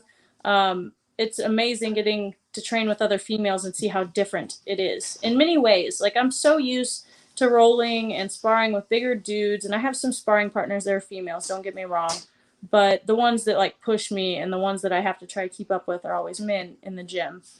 And it's just different. It's hard to explain. Yeah, I have the power against these girls, but as far as the technique of being able to hold down somebody who's squirmy and smaller than me is a different story. Now, I don't know as much as Angel does, but here's what I think. I think you should be able to fight somebody in 11, 10, or 9th ranked in your division, and I think that should be your next fight. I think your growth is there. I think you won that last fight handedly, in my opinion, and I would love to see you fight somebody in the top 10 because I think that would be okay. Let's see where you're at, and honestly. And I'm not BSing you because you're on the show. You're one of the best fighters I've seen in any of the women's divisions in the last 5 to 7 years. I appreciate that. That's very kind of you. And I work harder than most of these other girls in every aspect that I try to achieve. But I'll also say on the front of who do you think I should fight next? Who do I think I should fight next? Here's what I'm looking at. Finances. I want money to be paid in this sport. I would like to not be the lowest paid top 15er in the world, like I'm pretty much at right now. I've only had 3 fights in the UFC. I had 2 when I got ranked. And unfortunately, regardless of what most people think, it doesn't matter if you're on main card. It doesn't matter if you're ranked. They don't pay you any different than if I'm ready to negotiate on your behalf, Miranda, in all seriousness. I will negotiate for you, okay? I've negotiated stuff in the past. I can negotiate yours. I got it. Dana, call me. I got you. I'm going to be honest with you. I gotta say, I had you winning the fight. Definitely it's 2 rounds to 1. And the third round could really be a toss-up because again, you were still fighting. You were still landing strikes and fighting off the cage and so on and so forth. And it could be a toss-up. But again, I still had you winning that fight regardless. It just amazes me. Like, you should, as my co-host this evening said, you should definitely be fighting anybody in the top 10 at your weight class at this point. I don't agree with you at all, but I will say if they want to throw me a couple cans, if they want to have me fight a couple of the lower ranked girls, we're not supposed to say cans. I love it. Let's go. You know what I'm talking about. I see girls that are ranked, like, I like Zajara, but she just fought a girl that was coming into her debut, and got to fight her. And who else was it? Somebody was just ranked. Oh, Lauren Murphy, who's getting to fight for the title now, and she fought number 3. She's number 3. Yeah, and she had never fought So- any girl in the UFC. And I'm just- sure you saw Macy moved up one rank from you, which is. Yeah, you know what? But I'm Can not. you explain this to me, please? Okay, first of all, I was 14, she was 13 one week, then I would be 13, then she would be 14. Like, it was just who's doing the rankings today, right? Before the fight. Now, after the fight, she's solidified as number 13. It's whatever. A W is a W. It's We know what time it is. We know what time it is, Miranda. Oh my God, I still can't believe it. I think. I don't think the UFC can do that. You know, like, it just is what it is. The UFC is the one that has to do that. It's their money horse. They're going to run with it. So be it. I don't know why she's as much as she is, other than she started really young in the UFC. Nobody likes her attitude. She has a large fan base, though, so I guess some people like her attitude or just follow. I don't like her. I'm just. Well, saying. we can't say that. Well, this is why you don't co-host with me all the time. When Because I keep it real. Well, her attitude, though, and this is funny, she was never rude to me, and I will say that with all honesty. She never said a bad word to me. She was super respectful to me. I didn't really see her after the fight, but I'm talking about before the fight, leading up to the fight. So I can't really say much, but I've heard from a lot of other workers there, all the way from workers to athletes to her training partners, that she could have been a little kinder of a human being. So, Colton, let me ask you this real quick. Has anything like that ever happened to you, per se, while you're fighting, where you've been behind the controversial decision and it should have gone your way? Is that something that you've ever experienced throughout your career? No, not usually. It's usually been nothing wild like that for me. Maybe some fights, that I've cornered and stuff like that, obviously, and I was probably more passionate about it when I'm cornering somebody and that happens. Like, you just, or a friend of mine fighting or something like that. Like when Tim Kennedy fought Yoel Romero and Yoel sat on the stool for an extra, 46 seconds, whatever it was. It was a whole minute. It was a And minute. then spilled ice, old boxing trick. Yeah. And then, Tim almost TKO'd him that round, and then he got TKO'd the next round. Stuff like that, I think, irks me really bad. Shout out to Tim Kennedy. Drives me insane. Shout out to my boy Tim. Yeah, man. Look, gotta have him on the show. Not in my career, no. I mean, nothing wild like that. So I gotta say, man, I have seen it. We just saw it again. We had a fighter on today, a controversial situation with his fight. Mike, the Professor Fox, who was fighting in the PBC for the title against Gabriel Maestre, and put a clinic on him. And again, the biggest problem with combat sports, it's not just boxing. Judges. We're seeing it in MMA. Is officials, and that don't have a background in combat sports or whatever, and they make the wrong call. You see guys, or there's favoritism shown or whatever. It's been a problem throughout the ages in boxing, and it's happening now in mixed martial arts, and it's very upsetting to me because I am an official. So I think everyone is pretty upset about it. There's a few things I have to say about, though. One, we whine about the judges need to be ex-MMA fighters and all this, which I agree, whatever combat sport it is. Like, I don't think just judges. Or at least train. I guess, but at the same time, like, judges that you say are in combat sports, look at the difference between having a boxing judge versus, say, a kickboxing judge, or a judge that's been in jiu-jitsu before. Like, very different scoring techniques. They're going to be looking for different things. Yes, exactly. Yeah. Like, we need MMA fighters, like, to be judges. But on the opposite end of that, guess what? MMA need to go apply to it. Players need to reach out to try to do it, because this commission, it's a commission. It's a job like anything else. You apply to the job, you get the job. But it takes. But I think, but you just said it, Miranda. If I walk into an interview and I don't have any experience, but I have a good smile and I make the person laugh, I can get the job, because it doesn't matter what my background looks like. Sometimes it can be very similar to somebody else who might have it. Just, there needs to be a line in the sand that says these are the rules. I'm gonna be the first one to say something, because as an official, I can't really say anything. It's not my place to say. But I will say this: more and more fighters are starting to come over to the official side, and that's. I guess they're finally getting fed up, and they're starting to see, hey, all right, maybe I need to step in and train as an official, and then maybe I can. And that's how it should be. That's how you grow. That's how it gets better, and that's how you limit what just happened to Miranda and what just happened to Mike. You know, that's how you limit that. I do need to tell you guys I have about 2 more minutes left. Sorry. No, Miranda, tell the people where they can find you. Yes, please. Yeah, thank you. Instagram is the easiest place. It's at @FearTheMaverick_HOMT. Facebook, of course, Twitter. It's at @FearTheMaverick. I believe. Like, just look up my name too, Miranda Maverick. I think I'm the only one out there, so that one's pretty simple. And also, I have a new website, fearthemaverick.net. Go check it out. Got a bunch of new merch and stuff there. If you look at my posts. Hey, Miranda, I'm gonna need one of them T-shirts. Make it 2. I've got. And if you need somebody to talk to Dana, let me know. Okay. Miranda, thanks for coming on. We truly appreciate having you. You've been great, and we look forward to your future. And wish you all the best, and hopefully we'll get you back on the show here sometime soon after your next fighters or whatever. I appreciate it. Nice to meet you, Colton. You too. All right. Colton, my man. So, final question for you.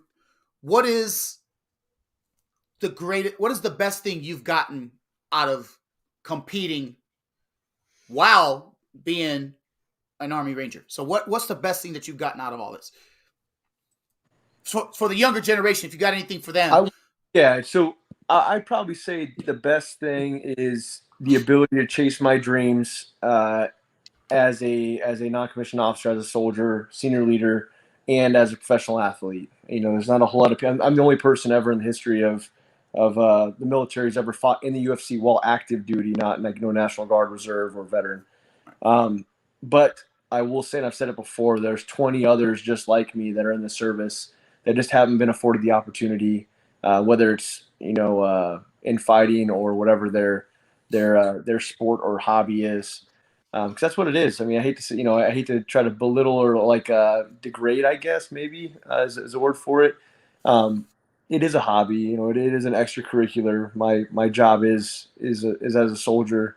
And fighting is just something that I've done, that I've always loved and filled every free moment with. So I think just for the younger generation coming up, whether it's younger soldiers or younger athletes, don't feel like you got to fit some status quo where you can only do one or the other. If your heart burns and you have desire for both, you just put in the work. Make the best case scenario for your situation. If you can conceive it and believe it, through hard work, dedication, you can achieve it. And that's my message. So what's next for Colton Smith? Are we going to see you back in the cage, ring, grappling match? Because you just got done grappling like 6 dudes in one night or something. It was crazy. What? Yeah. What's next for you? I'm a competitor, man. I've been very blessed recently, doing a lot of super fights and catch wrestling and jiu-jitsu tournaments, and God willing, luckily I've been submitting everybody, beating everyone. I feel good. I feel physically strong. I feel like I have another run in me. I just need the time to be able to make sure I prepare myself properly and get back in the cage, make another run. Looking for a top organization just to do that one last time. I don't have to do it. I have nothing else to prove, obviously, but I feel like I have it in me. I feel strong, fast. My head's there. I think I'm 33 years old. The time's now. I'm in your life, baby. That's right. Colton, I will offer my services too if you need somebody to negotiate on your behalf. Hey, bro, I Give me a got you. call. I know. Shameless plug. Hey, and I'll fight anybody, anytime, anywhere. So I don't care. I'm easy. Anybody. No, it's not. You call me. I got to no. Have you gotten any interest from a Bellator 1FC? Yeah, or absolutely. Yeah, I've had a lot of offers, and BKFC now. Due to my job and everything, it's I'm gone a lot and everything else, and with the gym and everything. So I guess that's a good excuse for me to be like, oh, I got a lot of stuff going on, but I just need to buckle down, sign a fight, get in camp, and get after business. That's awesome, man. Hey, shout out to your beautiful family, and again, we appreciate you coming on the show. Let everybody know where they can find you, and shameless plug time. All right, Colton Smith MMA on Facebook, Twitter, and I'm on Instagram now. Enlisted 9 Fight Company on Facebook banned my page with like 1 million people, but we're on Instagram. Look at that shirt. Look at why? I'm just modeling. Sodiq and 2 Americans, right? That's the issue. Yeah, no, Enlisted 9 Fight Company. Enlisted 9 Fight Company Virginia is my gym. Check us out. Like us, follow us, message us. Check out our swag. All things American. Hey, I got a lot of their swag. I got to tell you, it's top notch. Hey, I need some swag. All right. Get it. Hey, I got to hook you up too, Angel. I'll hook you guys both up. You're in Miami? Well, no, I'm in Virginia. We're both in the DMV. We're still in Virginia. Yeah, no, I'm he's in Baltimore. Oh, I didn't know that. Okay. Yeah, we're still in the DMV, but we're big Miami Dolphins fans, and the network is all Miami sports. So, we get a lot of Miami fan base, but we got fans from all over. Yeah, I got you. Hey, Colton, thanks for coming on and telling me that story about Dana. That made my night. I got more. I got more. I want to hear. We're bringing you back on, sir. I want to hear. Hey, next time I'll give you a story where Tim Kennedy fought Rory McDonald in GSP. Oh, I didn't hear that one because I love some Tim Kennedy, man. I'm a Tim Kennedy super fan. I love some Tim Kennedy. Next time I'll dime Tim Kennedy out. We'll have him on. Awesome. And both of you. Yeah, we got to get him on the show too. Absolutely. Thanks, brother. No problem, guys. Thank you, guys. God bless. Thanks for coming on, man. God bless. What a night, man. Wow. That's how you start off your first ever episode, man. That's how you kick it off, baby. Full bang. That was crazy. Steven, Miranda, right now. Miranda was great. Love Miranda. Yeah, love Miranda. I'm telling you, right now, I got chills. I feel elated. It's been a true blessing and just all around. I mean, I'm just completely humbled and enamored with this show tonight. And it was awesome. It was amazing. There's nothing more to say than that because it was good stuff. If you guys haven't hit that like button, make sure you hit that like button. Make sure you subscribe to the channel. We're closing out here shortly, but I do want to give a shout out to a couple people, man. We've had some people come out and support us, and donated. They donated. Big shout out to Estefan with the $2 $5 donations. Thank you, Estefan. Big shout out to you. And then shout out to everybody that turned in. We got some new members. Me? Why me? All right. I ain't do nothing. AB says, good job, guys. Keep grinding. Angel, man, I'm happy for you, man. This was a great show. Thank you. And I couldn't have done it without you. For real.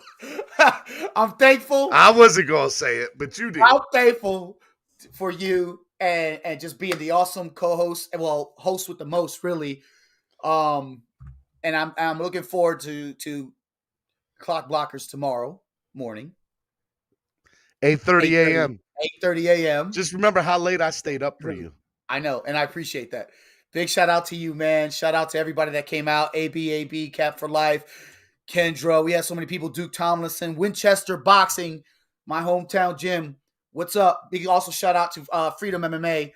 Guys, what we need you to do is run this back and share it with everybody because this is a great episode. So there was a lot of content that you guys might not have seen. Go back and run it back. Share it with your friends. Tell them, hey, guys, check out this new MMA, this new combat sports podcast. It's badass because we had a lot of amazing guests up here. I mean, we had some amazing guests.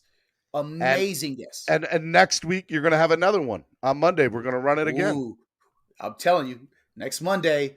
Every Monday right here at 8 Monday, tune in. I got some special guests coming on. 8 p.m. 8 p.m., not 8 a.m. 8 p.m. 8 p.m. Yeah, no. I don't interfere. You leave the morning show for me. I got you. No, yeah. The morning show is all you, brother. I got to sleep in a little bit. Kendra said, I already did, but I'll do it again.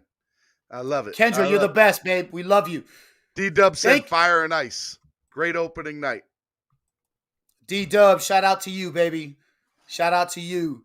Do we have a little time for some Dolphin talk? Can we talk a little bit of Dolphins, even though it's a combat sports show?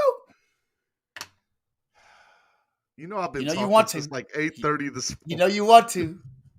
We're all rocking Miami Dolphins gear. We're all rocking Miami Dolphins gear.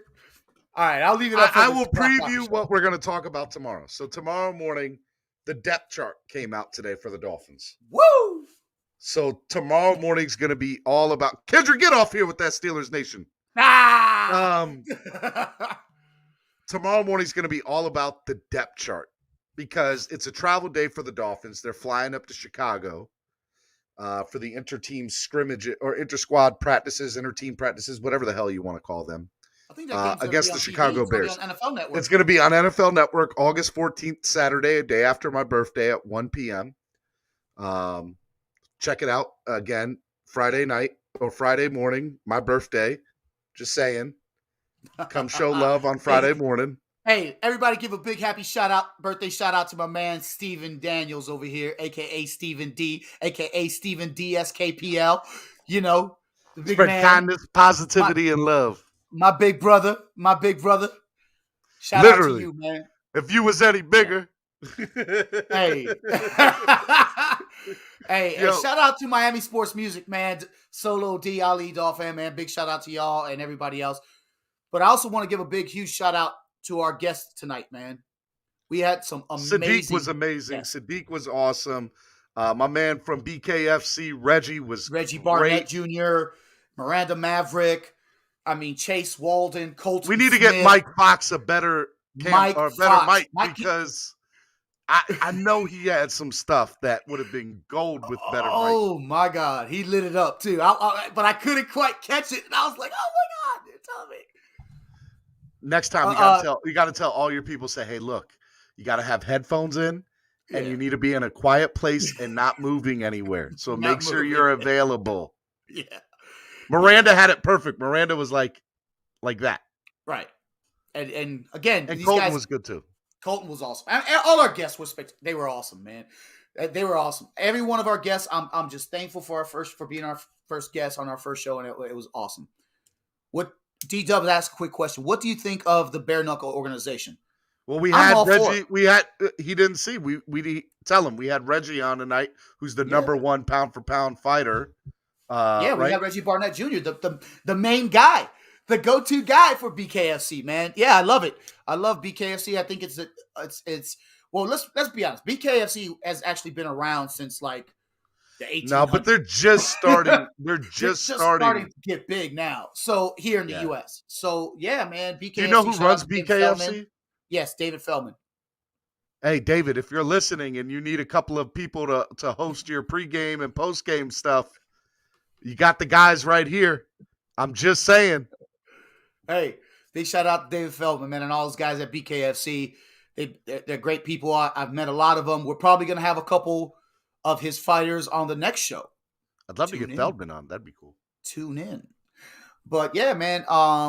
And D-Dub's also talking. Oh, he's got a question for you. D-Dub had a question for you there, Stephen D. What'd he say? Hoping that the O-line can contain Khalil Mack. Oh, that's going to happen. Don't even sweat that. That's going to happen. Here's what I know. O-line is our weakest link. I get that. Yes. But the reality is, let's see how they match up as the preseason moves forward. And right now, I still think we're going to make I said at the beginning of the year, I said 6 weeks ago on my morning show, I said two things are going to happen. I said the Dolphins are going to pick somebody up off of a cut that's going to become a big person in the backfield, and they're going to pick up an offensive lineman that's going to get cut. That's going to make a big impact on this team. I said those two things. Go back, get the receipts. I said them.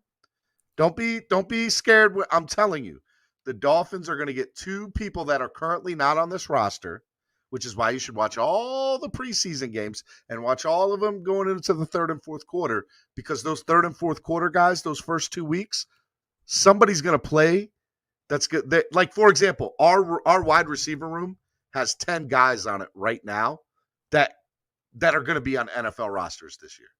Yeah. They have 10. There will be. Yeah, I'm not saying they're going to make our team, but there's 10 players that can be on an NFL roster right now.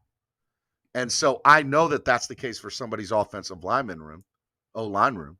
So I know that there's going to be a quality offensive lineman that gets cut for whatever reason, and we're going to pick them up, and I'm not worried about it. Let's save it for your show. We got to save that for the show. You're about to go all in now. Let's go. Let's save it for the show tomorrow. I know. I'm a zombie, dude. I've been doing this since I've been working, guys. I've been up since 8 o'clock this morning. You're the zombie, bro. 8 o'clock this morning. Zombie Daniels. That's what we're going with. I was gonna go with Jelly Roll. Cotton candy, see that roll? Let me see that jelly roll. Okay. Hey. Yeah. So yeah, I'm exhausted, dude. I've been. Yeah, me too.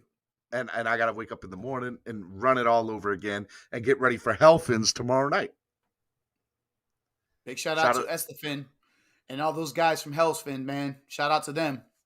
Hey, Armand, Chochos, and Paris. Those are the guys that do Hellfins podcast down at Dolphins Nation, Mexico. Awesome. Angel, man, good job, brother. We'll talk. Thank you, sir. I'm probably going to call you after this. And Okay. Good job, man. Great show. Awesome, man. Hey, thanks guys for tuning in. And tune in next Monday. It's going to be lit. I'm telling you. Peace out, guys.